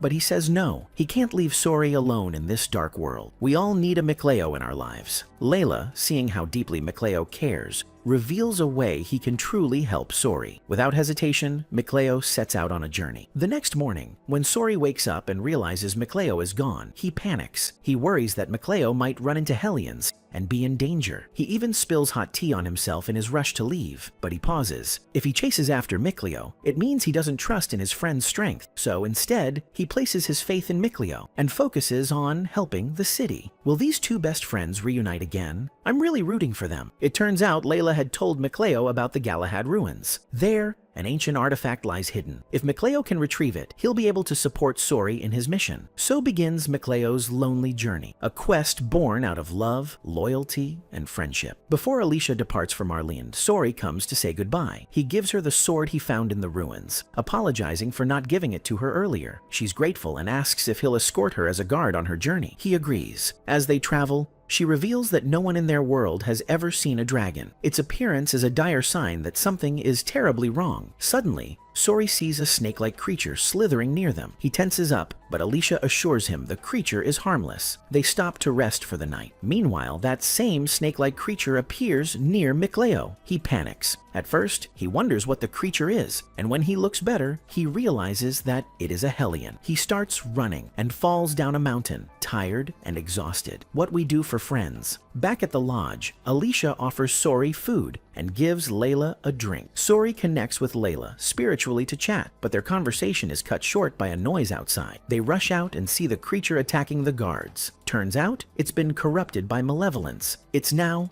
a Hellion. Sori fights the Hellion and defeats it. The people stare at him in awe, once again amazed by their shepherd. The next day, the journey continues. Alicia tells Sori more about Marlene, the second largest city by the lakeside. Once known for its prosperity, and the city had so much natural resources, but now the city has been ravaged by plague. She's bringing doctors, but saving the people will require a miracle. She then asks Sori more about his life. He explains that he's lived in Elysia since childhood. He was caught in a fire as a young boy, and Master Zenris saved him. Since then, he's always been able to see and hear Seraphim. He shares his vision to build a world where humans and Seraphim can live together again, like in the old legends they read. In that book, humans and Seraphim coexisted peacefully. The Seraphim controlled the elements, but humans, being humans, began to take advantage. Eventually, the Seraphim faded from relevance. Alicia wonders what could have gone wrong. What could humans have done that had sent the Seraphim away from them? Indeed, humans are always the cause of their own destruction, the same way she knows what they are going through at the moment is also caused by human evil. Alicia longs for that world again, a world where she can see and speak to Seraphim. She asks Sori to teach her how to connect with them. Maybe this will make them grow closer than they were before. She also notes that even though Sori is human, he never lived with humans, and yet he was never lonely. He really is the perfect shepherd. Sori reflects on that. It's true, he always had someone looking out for him. All the Seraphim cared for him despite that he wasn't human, and Mikleo was really a soul brother to him. He grew together with him, and they shared great love. Eventually, they reach their departure point. Alicia describes the route to the ruins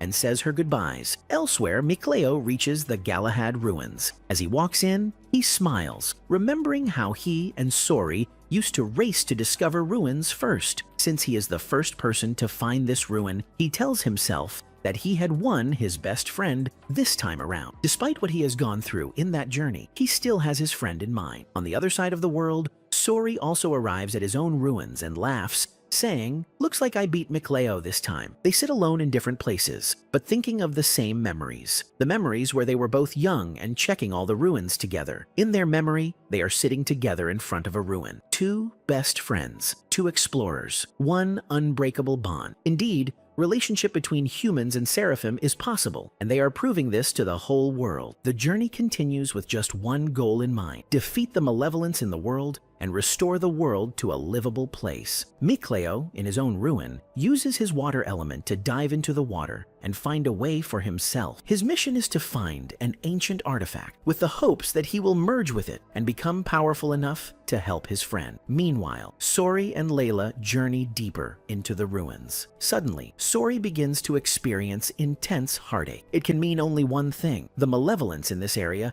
is so overwhelming that his body can barely tolerate it. He knows he'll survive, but at what cost? As they walk through the ruins to find the cause of this pain, a loud sound echoes behind them. Is this another threat? Sori wonders. Why can't things go smoothly in this world? These thoughts surely cross his mind, but he is jolted back to reality when an umbrella falls toward him. He looks at it, and then another loud noise sounds, this time accompanied by a visitor. But don't be scared. This visitor isn't a dragon, it's a Seraphim. The Seraphim lands in Sori's hands, and he's so shocked he can't even drop her. When Layla sees the Seraphim, she recognizes her as Edna. Edna, annoyed, tells Sori to drop her, but he is too lost in the moment to react. Before they can continue their reunion, she warns Sori that he should drop her before he dies. Her warning is cut short as a Hellion throws rocks at them. Sori immediately drops Edna and prepares to fight. Fortunately, another Seraphim in the area creates rocks from the ground to temporarily incapacitate the Hellion, but that won't be enough to defeat it completely. Edna jumps from Sori's hands, grabs her umbrella,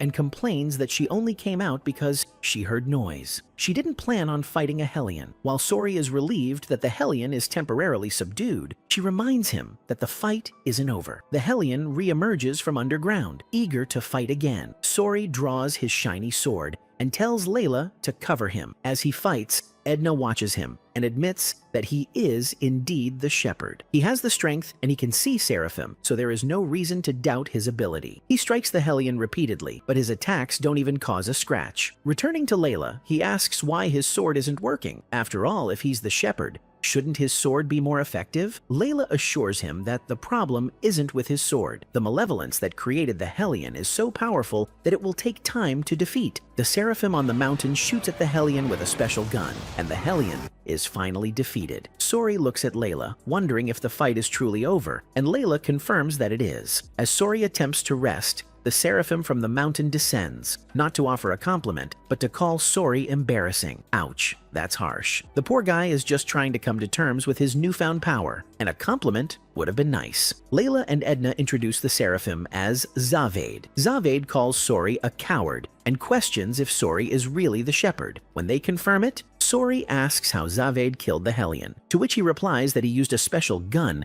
capable of killing any Hellion. Sori is not pleased with this. He believes the Hellion should have been saved with his sword rather than being killed. Zavade laughs, saying that sometimes the only way to save someone is through death, as death itself is a form of salvation. This statement only makes Sori angrier, but what can he do against someone much stronger than him? He just watched as Zavade do his thing. Edna is also uncomfortable with Zavade's arrival on her mountain, so she turns to Zavade, asking why he's here. She insists she told him not to return. Zavade, however, insists he will continue coming until he kills the person he's come for, and there's nothing Edna can do to stop him. Suddenly, Sori feels a powerful rush of malevolence, so intense that the entire atmosphere shakes. He realizes that the place they're standing on is a domain. Suddenly, a dragon appears. The dragon is so powerful that it shakes the entire area. Edna immediately identifies the dragon as her brother. Sori realizes that the dragon, named Aizen, is actually Edna's brother, and that he has been corrupted by malevolence. Zavide has made it his mission to kill Aizen. Sori cannot fathom that a seraph would be killed like a Hellion. He believes there's still good in everyone and thinks Aizen can be saved. He rushes toward the dragon, but Zavade calls him back. Refusing to retreat, Sori is shoved away from the dragon's feet by Zavade. They explain that once a seraph becomes a dragon, there's no turning back. Edna admits that she's tried everything to save her brother, but there's no way to purify him. Still, she doesn't want him to die at Zavade's hands, so she runs toward him. Zavade pulls her back, reminding her that a dragon doesn't care about relationships. He takes his gun and shoots Aizen in the throat, then orders Layla to take Edna and the others away for their safety. Meanwhile, Mikleo is on his mission to be useful to his best friend. He reaches the ruins and finds the arrow that Layla mentioned, but he's unable to hold it. Suddenly, 3 Hellions crawl toward him. He tries to use his sword to defeat them, but it's impossible. He realizes he needs purification energy to kill them, but he lacks the power. He can't afford to disappoint his friend at this stage, so he encourages himself to keep going. Just then, the arrow glows with power, and Mikleo is able to carry it and purify the Hellions. What a display of true friendship. Back at the mountain, Aizen finishes destroying everything he wants to destroy and retreats. After his departure, Sori tries to reassure Edna that it's safe now, but Edna reveals that she wasn't scared of her brother killing her. Instead, she points out that Sori is still holding her hand. When he awkwardly pulls his hand away, she asks why he came to the mountain. He admits he was following the legend of dragons, believing dragons represent evil. She looks at him angrily, asking if he came to kill her brother to claim the title of Dragon Slayer. He vehemently denies it, explaining that a dragon had come to Lady Lake, and they were investigating dragons, which is why they came. Edna insists that her brother wasn't the dragon in Lady Lake, and if they truly wanted to learn about dragons, they should have seen him in action. She tells Sori to leave. Sori, now in his savior attire, insists that there must be a way to return Aizen to his seraph form. Edna looks at him scornfully, asking Layla if Sori is a fool, as he's acting like one. Layla smiles, responding that he's just innocent. Edna reveals she's done everything she can to save her brother, but there's no evidence that a dragon can be purified. She admits that Zavide is right. She has to kill Aizen. Still, it's a difficult decision for her. Sori can't deny that Edna still loves her brother, so he insists that something can be done. He asks how Aizen became a dragon, and Edna explains that she doesn't know. Aizen was a fool who loved humans. One day, he left as a seraph and later returned as a dragon. She tried everything to save him, but nothing worked. Sori tells her that in the short time he's been on this journey, he's seen things that were once thought impossible. He believes there could be a way to purify a dragon, even if they haven't discovered it yet. They hear noise nearby and run toward it, discovering that Zavade is still trying to kill Aizen. Zavade tells them that the Aizen they're seeing now is no longer the one they knew. Despite their past friendship, Zavade is angry that Aizen no longer recognizes him. He doesn't remember their shared meals, the battles they fought together, and now he is pure evil. As a result, Zavade believes Aizen must die. Edna calls out to her brother, trying to bring him back to his senses, while Sori, in his self-righteousness, tells Layla he will purify Aizen. He begs Layla to cover him as he prepares to fight. Layla merges with him, and Sori enters his spirit form, determined to save Aizen. He charges forward with his first weapon, but he can't land a single hit. Zavide, who has already been injured by Aizen, stands by and watches. As the battle continues, Edna's memories of her brother flood her mind. How much he cared for her, the necklace he gave her, and even the teddy on her umbrella. Sori refuses to stop the fight, even as Aizen continues to strike him. He presses on, and at one point, Layla tells him there's no hope, but he begs her to give him more time. Edna tries to control her brother, calling his name, but he responds by attacking her. As he's about to release fire on her, he suddenly regains some of his memories. He swallows the fire and retreats, flying away. Zavade realizes that despite Aizen being a dragon, he still has his human elements. This means he can be brought back. Sori approaches Zavade to learn more about Aizen. Zavade reveals that while he has never seen a dragon purified in all his journeys, he'll let Sori try. He leaves Edna with a final word, telling her to call him when she's ready to kill her brother because he made a promise to Aizen that if he ever turned into a Hellion, Zavide would kill him. So Zavide isn't doing anything wrong. He is just keeping a promise made to an old friend. I really hope Aizen can eventually return to divinity. After Zavide leaves, Edna approaches. She's glad that at least one idiot has stopped bothering her. She thanks Sori for trying and asks Layla for a sublord contract. Sori doesn't understand what this means, so they explain that a sublord contract will allow Edna to assist him as his seraph. Since he's determined to save her brother, she will help him fight alongside him. Sori now has another powerful ally by his side, making his role as the shepherd just a bit easier. We can only hope he succeeds in this monumental task and that Aizen might still be purified. Fingers crossed. The mission continues. 3 different teams of individuals, with one major goal: getting rid of the malevolence in the world and making it a better place for others to live. A goal that sets them all apart, with one aim of getting back together. These 3 individuals continue in their duty of making the world a better place. For Alicia, who is on her way to Midgard, she is faced with a great storm. The storm destroys the bridge that leads to her boat, and there is certainly no way she can cross it. Even if she successfully crosses it, the probability that they will get to their boat is low. Master Maltran, who understands her love for her people, can't help but give her bad advice. She tells her she doesn't think there is a way they can get through, and that they should go back. However, Alicia has medicine for the people at Midgard. If she doesn't get the medicine across to them, there is a great probability that they will all die. She doesn't want to know for an answer, so she runs to her lodge to get the map. There has to be a way around this river, she says to herself. Maybe it is her great hope that rescues her, or it is just fate. What I know is that she finds a way. She takes her team across this route, hoping to get to Midgard. The second team is now a team of 3 and no longer 2. Since Edna has decided to be Sori's sublord, she has to travel with him. Layla asks her again if she is sure of the decision she has made, and she says yes. As long as Sori has promised to save her brother, she will also help Sori in his battle. I guess one good turn certainly deserves another. The last team is a one-man team, this time with just Micleo and his arrow. He looks across the river and tells himself that all he has to do now is reunite with his best friend. As the series continues, Edna follows Sori and Layla, and they stop on their journey to rest. Edna can't stop thinking about why Sori wants to visit Rollins. She asks him, and he reveals that, according to the book in his hand, Rollins is like a place for dragons, where dragons are worshipped. She concludes that he is just going to waste his time, because what happens if he gets there and dragons do not live there? He says he has just gotten his position. He doesn't know how to use that position, and if he gets there and finds out that dragons aren't there, he will take it as a part of his journey and learn from it. I like his positive mindset. What a shepherd. She accepts that he could be right. This makes Layla ask him what he thinks is the meaning of purification. For someone that insists he will purify every Hellion, he doesn't even know what purification means. I wonder if Edna is now regretting her decision to follow him. They explain to him that as he journeys, he will meet several Hellions. He will try to purify them one after the other, and he will be confronted by several malevolents. If he is not careful, he may get consumed by the malevolence in these Hellions. Before they can continue that journey, he needs to answer that question. Since he has no answer, Layla asks him to imagine it. She throws magic at the fire in front of them, and the fire turns into a Hellion. They ask him to purify it, and he brings out his sword to fight. He tries to fight the fire, but can't. She removes the magic and tells him he has a long way to go. This mission, no matter how much he likes it, can't succeed if he doesn't grow. But will he grow eventually? She considers that he has never purified a Hellion before. Although his skills as a shepherd are quite profound, they are born out of nothing but love for the people. He doesn't have the strength nor the ability.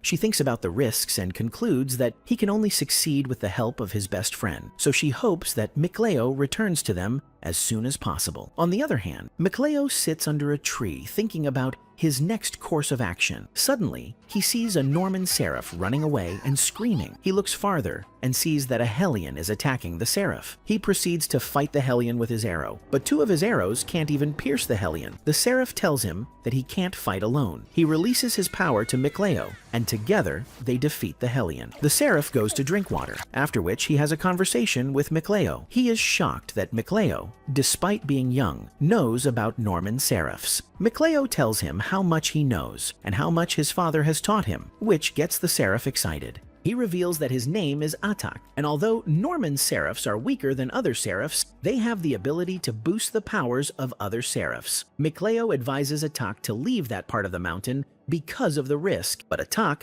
has nowhere else to call home. He asks Mikleo about his destination, and Mikleo shows him the cloudy sky. He says he wants to go there and see what is happening to the sky. Plus, he also needs to find a friend there. Since Atak has no destination at the moment, he decides to follow Mikleo. He would be very useful to Mikleo to boost his powers, so Mikleo accepts his new companion, and they start their trip. At least, he is no longer alone. The journey continues for Sori. He finds Alicia's soldiers on his way and speaks to them. They inform him about the bridge and the fact that Alicia asked for his help. He immediately begins his journey to meet her by the bridge. Meanwhile, Alicia's journey is cut short. She sees that her horses are no longer running, and when she looks further, she sees the bridge she intended to drive through has been broken down. What she knows is that the drugs have to reach their destination even if she doesn't survive. She has divided her crew into two. Master Maltran and another part of the crew are trying to cross the river. They load the medicine in the river, and she asks some of her soldiers to go. However, she notices that the cloud has gotten darker. Unfortunately, a Hellion emerges from the sky and destroys the boat. She also falls down. As Sori rides to that same place, Layla calls his attention to the Hellion. He gets there and meets Maltran. Immediately, Layla sees the Hellion. She recognizes it as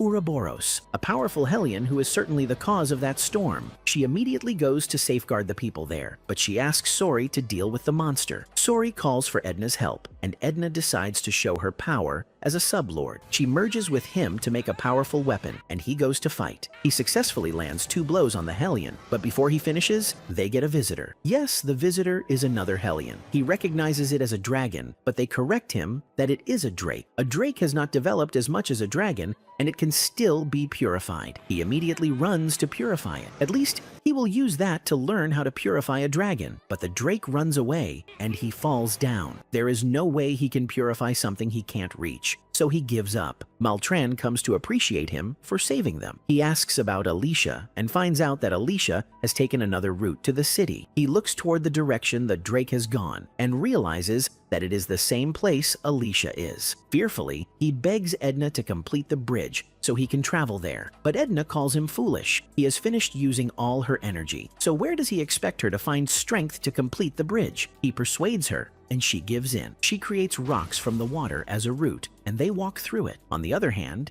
Mikleo and Atak catch up together. Atak reveals he knows Layla, and they had a close relationship before. As they continue their journey, they get to the bridge. They hear Maltran talking about the stone and how the shepherd had made the stone. This makes Mikleo a little excited. At least his weak little friend is now strong enough to help the people. Atak, who doesn't even know the shepherd, is also excited to meet him, so they climb on the stones in hopes of getting to Midgan City as soon as possible and reuniting with the other team. Their full team will have so much potential. I am excited already. Upon arriving at Midgan City, Sori sees the disaster in the city. It is really bad. The second largest city has become nothing but ruins. Their waters aren't drinkable, and it only causes illness for them. Sori gets closer to the water and sees the particles in it. He can't help but imagine that it is the work of the drake he saw earlier. Inside the clinic, Alicia does her best to take care of the patients. She cleans their bodies and encourages them that they will be well soon and that they don't have to be worried. A princess in all her entirety. However, she notices that nothing she is doing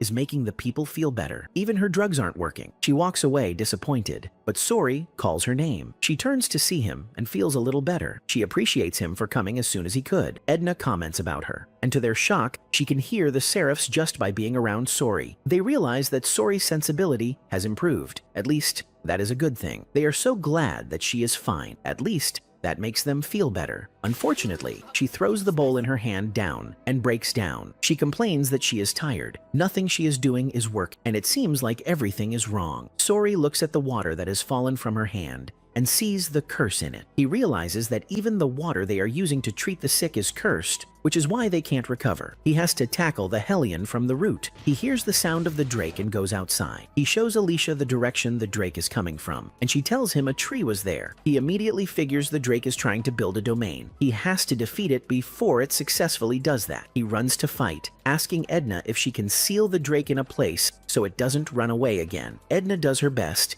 and he goes to fight, but the drake flies off again. Edna realizes that the drake has gotten stronger than earlier and is on the verge of becoming a dragon. Mikleo continues his journey closer to that place, and he feels severe heartache because of the malevolence around. He suddenly sees a Hellion and goes to fight. Atak merges with him, and together they destroy the first one. However, they realize there are about 10 other Hellions in front of them. They don't know what to do. Meanwhile, Sori continues to fight the drake. Since he is using a sword, he can't fly as high as the sky to fight. This makes Layla regret that Mikleo isn't with them. She reveals that Mikleo had gone to get an arrow, and if Mikleo was with them, they could have used the arrow. Sori smiles. He tells her he can feel Mikleo and knows that Mikleo is almost there, so they should hold on and keep fighting. Friendship really wins as Mikleo arrives not long after he makes that statement. Immediately, Lila sees Mikleo and Atak. She is excited. She asks Mikleo to enter into a sublord contract with her. Right after the contract, she asks Mikleo to tell Sori his real name. But why wouldn't his best friend know his name? Sori calls his real name, and they merge together. They use the arrow to pierce into the sky, and the sky clears up. The blue sky returns,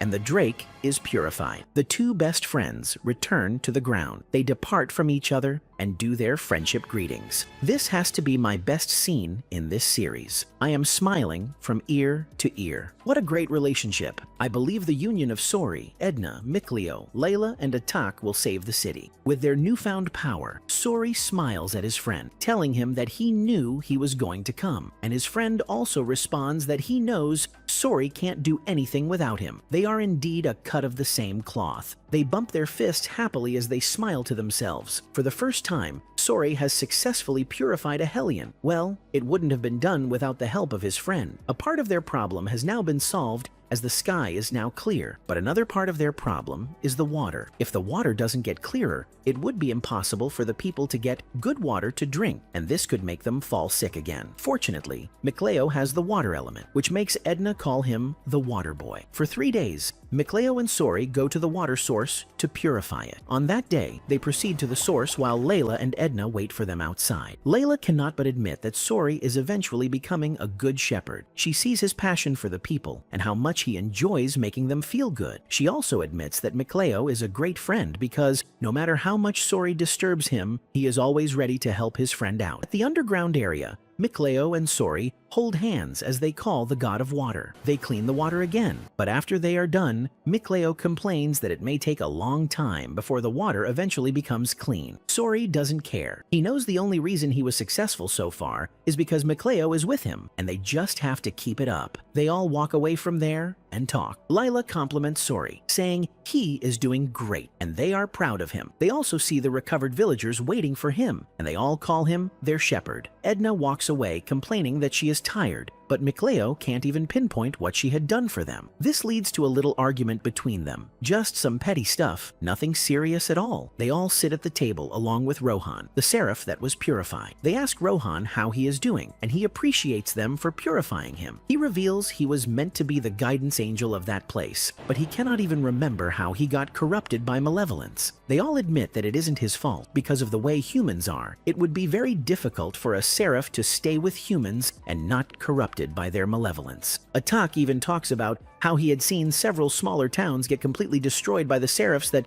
should be protecting them, all because they got corrupted. The relationship between humans and seraphs at this point is barely possible, and they have no choice. When they ask what was the cause of the malevolence in that city, he can't even remember. All he knows is that it was because of a book. Evil grew and became uncontrollable, and he was corrupted by it. Alicia comes to join them. She brings a meal for Sori and asks to sit with them. Sori apologizes to her because he has found it difficult to clear the water completely, as the root of the issue will take a while before it can go away. She admits that she understands him. The issue didn't begin in a day, so she would be a fool to wish everything disappeared in a day. Regardless, what she can't deny is that they had done so much for them, and without the seraphs, their country would have been consumed completely. They continue their conversation regarding the well-being of the city. She is glad that her people are getting better. She is filled with optimism that things will get better for them no matter what. They are trying to build back the country and return it to its normal state, but it will take a while. He asks her if there is any way he can help. That's funny because he looks like someone who needs help too. He looks stressed and tired, exhausted from carrying the burden of others that he barely even remembers his own burden. The seraphs look at him, each with their several comments about him. Edna says he is hardworking, but Mikleo refuses to accept that his best friend is better than him, so he says he is hardworking too. Alicia doesn't want to burden him with more issues, but she knows they need help, so she says it regardless. They need someone to help them sort out all the supplies they have gotten. He could lend his hand there. He immediately gets into the business of helping out. When he is done, he looks ahead and sees Alicia. She is just like him, hardworking, compassionate, and has the interest of the people at heart. Despite being a princess,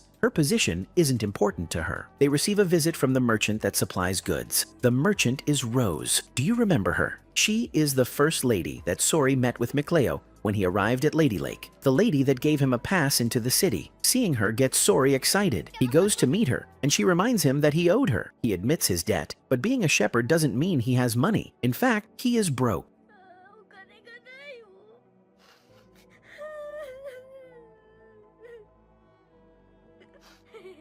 He admits his penury, and she decides to let him go. There is really no break in calamity in this series, and no rest, too. Just as the coast seems clear, Maltran comes to Alicia with another bad news. She comes with Schiller, one of Alicia's riders, who is, in fact, the bearer of this bad news. Schiller informs them that Bartlow had waged a war against Roland City. The first troop of that war has left Lady Lake, and the second troop are about to leave. This is the exact reason Bartlow had ensured Alicia left the countryside, because if she was there, she wouldn't have allowed it. As Alicia's first advisor, Maltran can't tell her to do what will destroy her, so Maltran gives her the best advice, which is to let go. You can't fight all the battles in this world, and the best you can do is to pick your battles. Will she accept this advice? You are right. She doesn't accept. She refuses to let go, so she insists she will try to meet the troop and stop. Guess who offers to follow her? Our shepherd. He claims he will go with them. He returns to give a report to Layla, but she refuses to let him go. She tells him he doesn't know anything about human malevolence. He can't counter it, and the best place with the greatest malevolence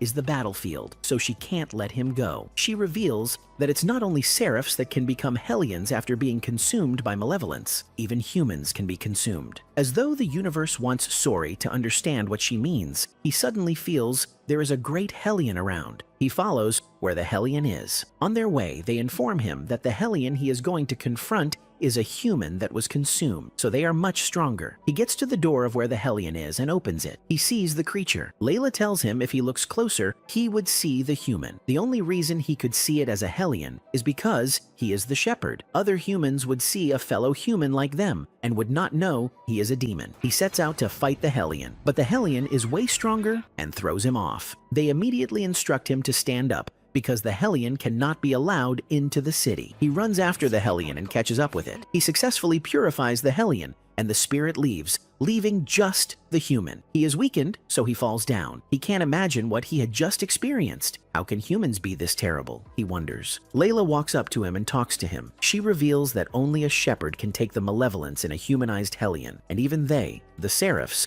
can't do anything to it. If just a humanized Hellion can be that horrible, he should wonder how many he will meet at the battle. He feels exhausted. He starts walking on a lone journey, and they all follow him. While he is deep in thought, Alicia keeps making her plan to join and stop the battle. She doesn't have enough manpower where she is, so she asks some of her knights to lend horses. She also tells Schiller to bring meals from the country, and although that was difficult for Schiller, she brings it regardless. What we can't deny is that Alicia is favored to have followers who trust and obey her. Even Maltran, who barely joins battles, gets a spare from the villagers and plans to join this time. They look at a map to find a place nearer to the battlefield, so they can get there before the battle starts. Will they succeed? Well, Sori continues this lone journey with all his seraphs around him. He walks to a graveyard, and they all wonder what he is looking for. The boring journey is not without the chats and jokes between Mikleo and Edna, but Mikleo is pissed at Edna for always calling him a boy. Eventually, Sori stops in front of a grave. He reveals that it is the grave of the person that the Hellionized human had killed, and unless he purifies it, the malevolence from that grave will keep spreading. He successfully purifies it. He reveals that the fight started from a small argument. One of them brought out a knife in the middle of the argument, and the other tried to defend himself. The person who brought the knife was the first to die. However, the person who defended himself also became a Hellion. While he considers all these,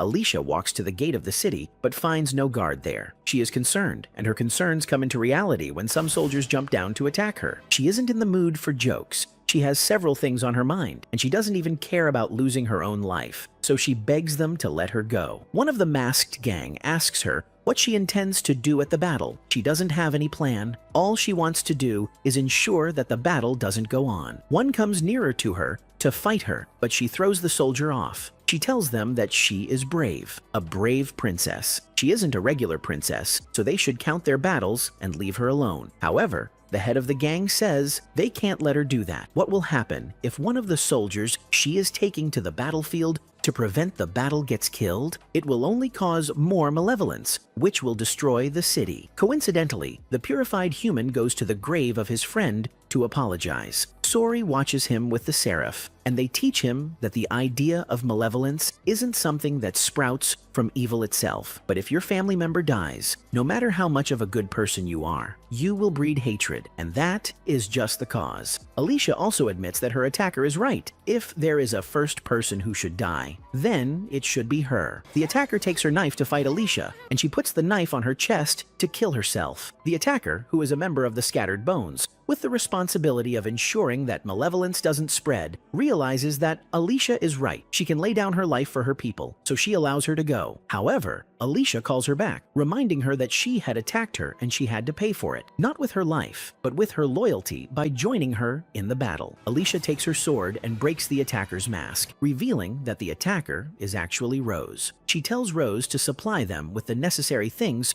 for the battle as her sign of loyalty. She begs Rose for one thing, which is that if she dies in the battle, then everyone dies. She doesn't want anyone to revenge her death, and no one should die for her. Her death shouldn't be a cause of malevolence. Rose promises her she will ensure that her death doesn't cause malevolence in the society, and she leaves. After seeing what malevolence is in real time, and knowing what purification means, the Seraphs ask Sori one question. Do you still want to go to the battlefield? I would expect he would say no, but knowing Sori, that only makes him feel like going. He confesses that as a shepherd, it is his duty, and he will go. Let us let's just hope he isn't consumed too. Since all their attempts to get him to back down from the battle remain impossible, the only thing they can do is to wish him well and hope he doesn't get consumed by malevolence. Another issue that seems like a problem to them is how they will leave Milgan City. Since the city had just been delivered from plague, it feels unsafe for them to leave like that. Left with no choice, they reach out to Rohan. They tell him their intention and ask him if he could safeguard the city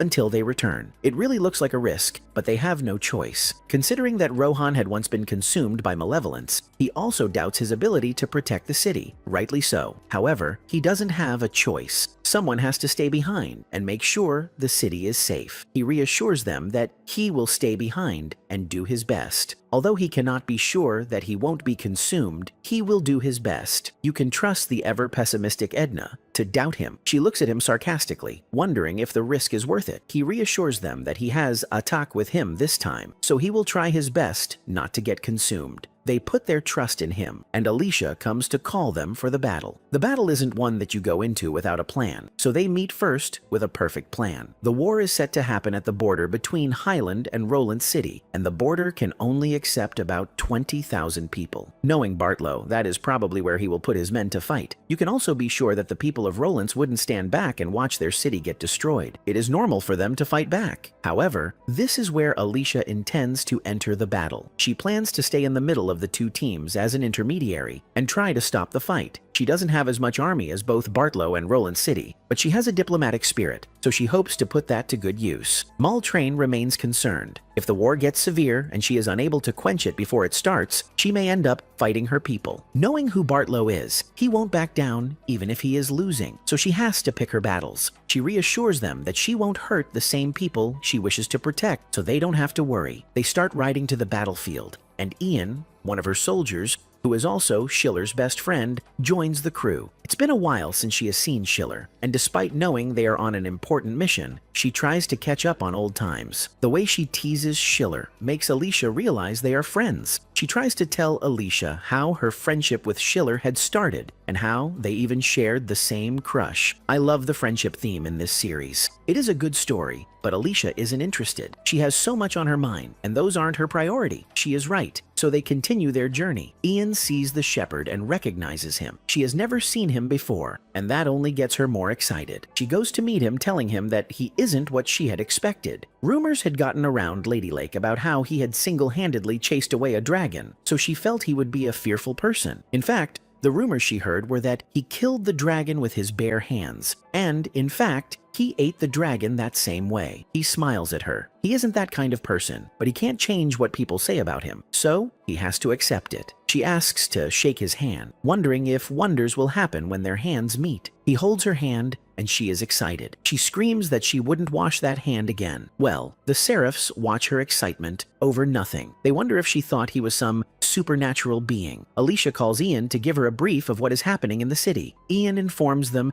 that she had counted the soldiers left in the city, and they are about 20,000. Bartlow is a coward, so he won't send all the armies to the battlefield without leaving some there to protect him, since he isn't going for the battle. That is just what Alicia had predicted, although she predicted that he would leave about 18,000 instead. They keep their fingers crossed, hoping to know how the battle will end. The members of Shattered Bones also follow the crew. Rose's assistant talks to her about their decision to follow the crew, wondering if it is a sincere decision. She admits that it may be stupid to involve themselves in a battle that isn't theirs. But after her encounter with Alicia, she is curious to know what will be the end of that battle. When her assistant asks her what she means, she reveals Alicia is ready to lay her life to stop the fight. The man laughs. Lay her life to stop the fight? But she only has one life. Rose laughs with him, and they both decide Alicia is just silly. While Alicia plans to stop the fight, Bartlow's army remains at the border. They can see the cloud forming, and they are glad that the cloud will prevent the Rollants from knowing they are near, so they can attack the Rollants from the rear. A lot is going on,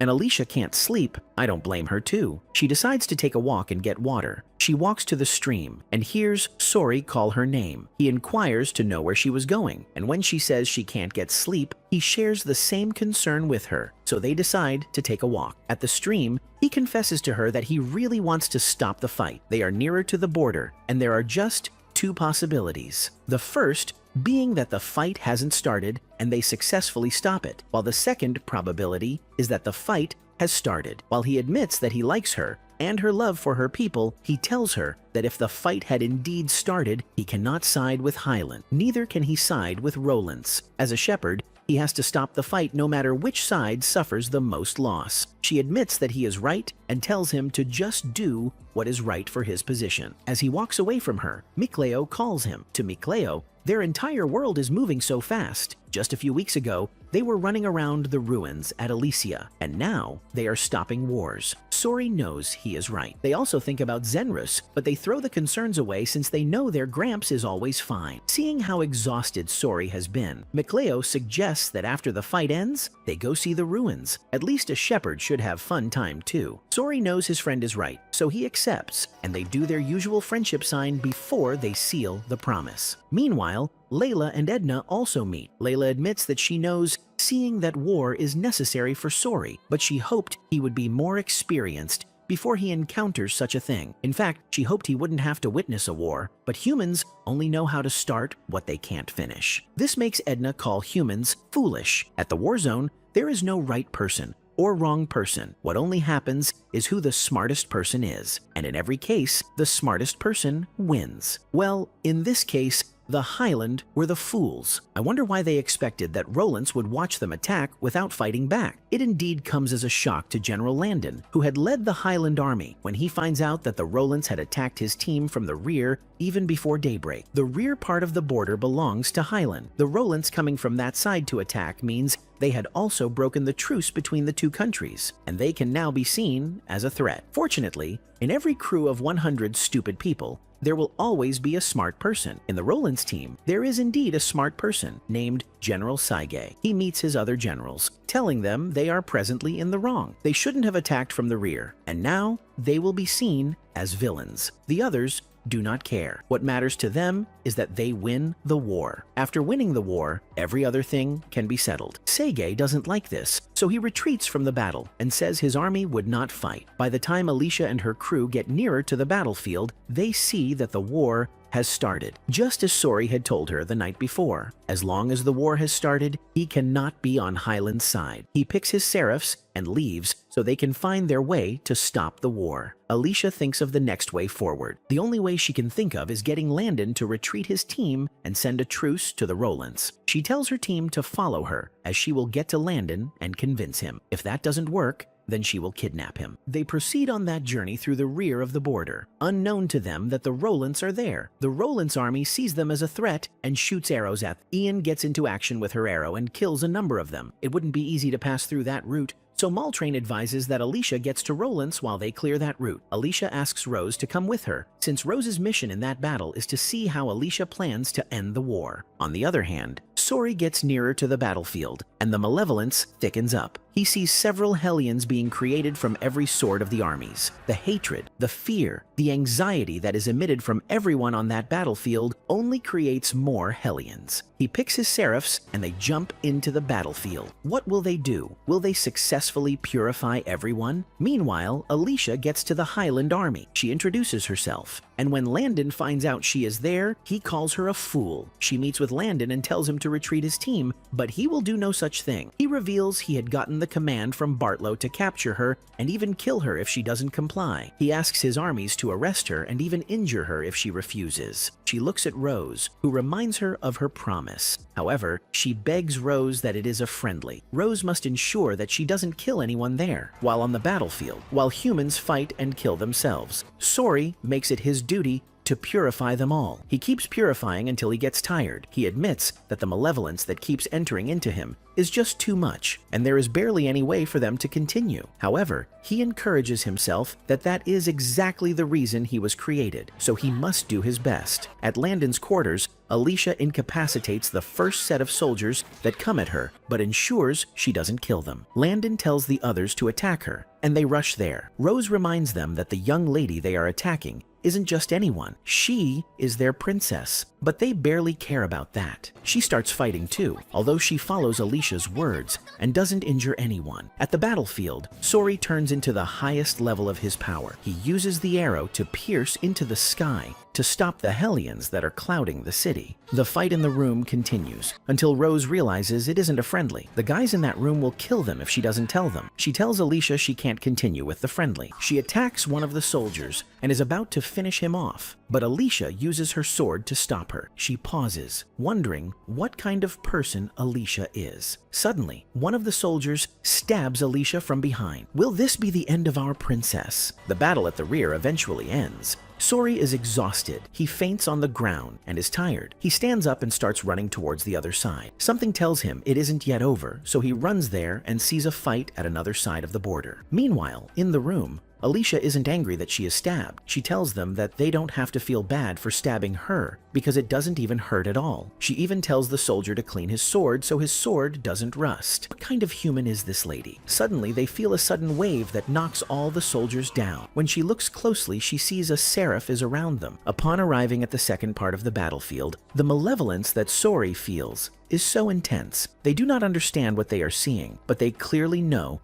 that the Hellion that is causing that particular malevolence cannot be a weak one. He asks himself, is that the Lord of Calamity? What will be the end of this war? In the room, Alicia keeps bleeding out, but she doesn't care. She is fine if she dies for her people. I think she has a savior mentality because why does she think she can save everyone? Fortunately, the seraph that passed by has helped a little in throwing the armies off balance. But Rose is, in fact, angry that the people didn't even care about the well-being of their princess, and they kept doing the wishes of their counselors. She can no longer follow Alicia's promise that no blood should be shed. She really wants to take revenge. She jumps through all the armies and goes to meet Landon. First, Landon assumes that she is just weak, but within seconds she puts a knife to his neck and threatens to kill him. She commands all his soldiers to drop their weapons, because if they move an inch near her, she wouldn't hesitate to cut off his neck. She doesn't care. They realize she is serious, so they drop their weapons. They send a truce to the battlefield, telling everyone to retreat because the war has ended and they are to go back. They put up the peace flag. It should have been a good one, but there is a person there that is not happy. It is no one else than the Lord of Calamity. His servant is angry because they wanted more malevolence so they could get stronger, and this is just spoiling their plan. Sori remains on the mountain. He keeps looking at what he is seeing, trying to figure out what it is. He looks closer and sees a human Hellion. Naturally, he is meant to see the human version of this Hellion, but he can't see the human. This makes him confirm he is encountering the Lord of Calamity. Layla and Edna look at themselves. He isn't strong enough to encounter the Lord of Calamity, but he doesn't even wait for their advice before he jumps into the battlefield. You can trust his best friend to follow him. Layla takes a while to make her decision before she calls Edna to follow her. Well, they can't leave him to die alone. Sori and Mikleo stand in front of the Lord of Calamity. He looks at them as if they are cockroaches in his presence. Sori jumps at him, telling him he is the shepherd and he is there to purify him, but the Lord of Calamity laughs. When Sori tries to land an attack, the Lord of Calamity holds his sword in his hand and throws him down. Oops, let's hope he doesn't die. Well, he survives. The Lord of Calamity reveals he didn't know that another shepherd had been born, but the shepherd should go about his duty and leave him alone. Sori asks for the help of Layla and Edna, and together they attack the Lord of Calamity again. However, none of their attacks injures him. He throws them away. The Lord of Calamity shows Sori all the Hellions flying around, telling him the malevolence is for their good. Sori becomes so weak that the Seraphs can't even stay inside him again. They come out and tell him that they aren't strong enough to fight that Hellion. To make matters worse, the Lord of Calamity insists he will show him that humans are incapable of being saved. He calls together all the malevolence that had been formed from that battle. He tells them to attack Sori together. Layla and Edna watch, but there is barely anything they can do to help him. The Lord of Calamity tells him that humans do not need a savior. Their hearts are darkened. Their wills are filled with jealousy and anger, and anyone who tries to save them would only be consumed by their hatred. He hopes Sori also sees what it means for humans to hate things and someone. After the battle ends, Rose carries Alicia to meet her crew. She keeps bleeding, and she has even passed out. Maltron holds her bleeding stomach, and they all hope that she can be revived. Rose watches all of these without an atom of emotion in her. She doesn't care. She had earlier warned Alicia that the only way to deal with humans is to go band for band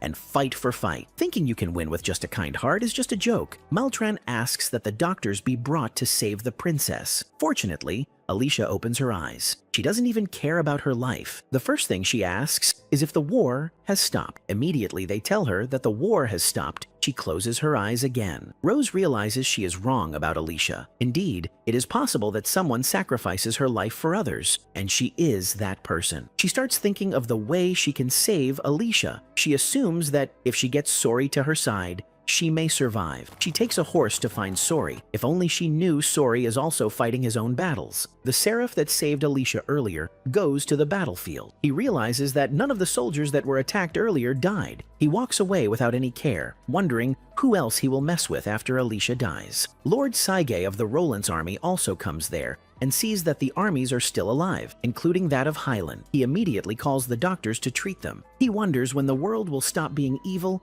and where exactly the world is leading to. Meanwhile, Sori is still dealing with the Hellions. The Lord of Calamity's servant looks at him angrily, telling him that if he at least wants to fight their lord, he will win the servants first. The Lord of Calamity leaves the battlefield. He hopes that Sori will win that fight, not because he cares, but because he wants Sori to survive and indeed save humanity, so that he will fight Sori later and kill Sori, thereby causing so much malevolence in the hearts of humans and feeding on this malevolence. After he leaves, Mikleo comes to meet his friend and fight with him. Although Seraphs shouldn't get involved in human Hellions, he can't let his friend fight alone. Layla and Edna also come there. Indeed, they cannot fight Hellions, but they can dispel them with their ability. So Mikleo makes a wall that stops the Hellions from getting closer to them. Then Edna also uses her umbrella to dispel the Hellions. They spend the next minutes of their life fighting Hellions, something they never imagined. Rose, on the other hand,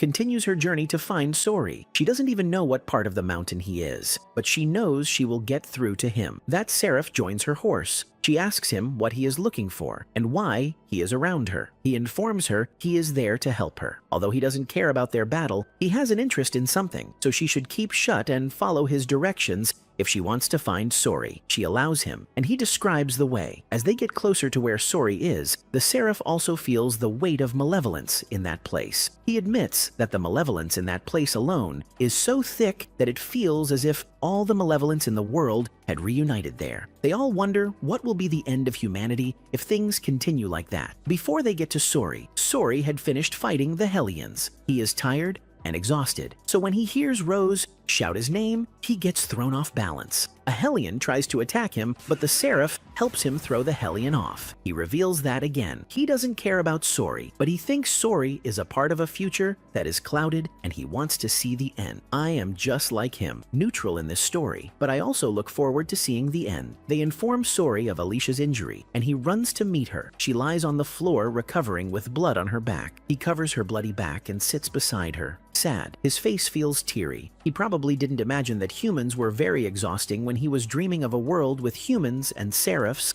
living together. He communicates with Alicia in her spirit. In that conversation, she tells him she appreciates him for what he has done. She reveals that the first time she saw him in those ruins, she already knew he would be the shepherd. And when she was about to leave his world, and he told her he dreamt of a world where humans and seraphs would live happily, she knew that he had to be the one. When he came to her city and drew the sword as the shepherd, it made her look back and remain sure that she didn't make a mistake and he was indeed the shepherd. There was no one else that could have taken that position. No one could be more selfless than him. However, she doesn't have the strength to help him the way she should. She still has the people of Lady Lake to protect, and they are presently her priority. In that conversation, he had asked her to be his squire. She was glad that he found her worthy of that position, but she didn't think she deserved it. She is a mere human, and being around her for a long time would only make her a burden to him. He didn't care about the burden. All he had to do was get stronger. She asked why he wanted her to be his squire. He replies that it is because he wants them to be together at all times. She accepts to be his squire. He calls Layla to form a contract between them. She instructs them that once she makes her incantations, he is to give Alicia a name that will turn her into a spirit. To form a squire, you form a bud, which will end up bringing a fruit in the heart of the human. Layla says the incantations, and after she is done, Sori names Alicia Melphis Amakai. When they leave the realm of the spirit, Alicia recovers. He tells her the meaning of Melphis Amakai is smiling Alicia. Indeed, she is always ever with smiles. Since she is now a squire, she can now see seraphs with her eyes. She is excited to see Layla, Edna, and Micleo. After they finish settling up the city, they start making plans to separate. Alicia has to return to Lady Lake to ensure that her city and her people remain fine. She feels bad that she will be leaving Sori, but she has no choice, so she spends moments trying to bid him goodbye. This infuriates Rose, who assumes that since they are all separating, she should be mushy-mushy with her too. Why should she be mushy with a girl? Layla looks at their happy arguments and smiles that it is indeed the aim of being teens. Since Micleo can't join in this fun, he is sad. Well, if your best friend now has another best friend, you will be sad too. Rose insists that Sori shakes her hand too, and as he tries to do that, a humanized Hellion attacks Sori. The Hellion turns out to be Landon, who has been consumed by his hatred for Alicia. He brags that he will kill Sori and take Alicia's head to Bartlow so that Bartlow would know who is more important in the city. That is the first time Alicia is seeing a Hellion, so they tell her what it really looks like. Rose also screams that it was Landon that had injured Alicia. This gets Sori angry. How dare someone attack his Alicia? He is fuming with anger and he claims that Landon shouldn't exist. Layla tries to control him, telling him that he must not fight with anger or he will be consumed with malevolence and he will turn. Micleo also stands in front of him to control him, but he refuses to hear. He brings out his sword and fortunately, he successfully controls his anger. Instead of killing Landon, he purifies him. The others are glad he could control his anger. Alicia tells them she will take Landon back to Lady Lake and will ensure that he is punished according to the law, so they do not have to worry. She bids them goodbye and returns to her city. Rose remains behind. She reminds Sori that he owed her, and she needs a favor now. Micleo and Edna do not think Rose can be up to any good, so they insist he should not do any favor for her. However, our shepherd is a man of his words, so he asks her what she wants. She reveals she wants to go to Roland's. As a merchant, she needs to make some negotiations, and the person she wants to negotiate with isn't a good person, so she thinks Sori coming with her will give her a good chance. Since they are also heading to Roland's, he asks his seraphs if they mind Rose. They accept, and he leads them on their new journey to Roland's. A new journey that comes with new challenges and difficulties, but with a stronger team, a formidable team that had gone through hell. Will they survive this new city?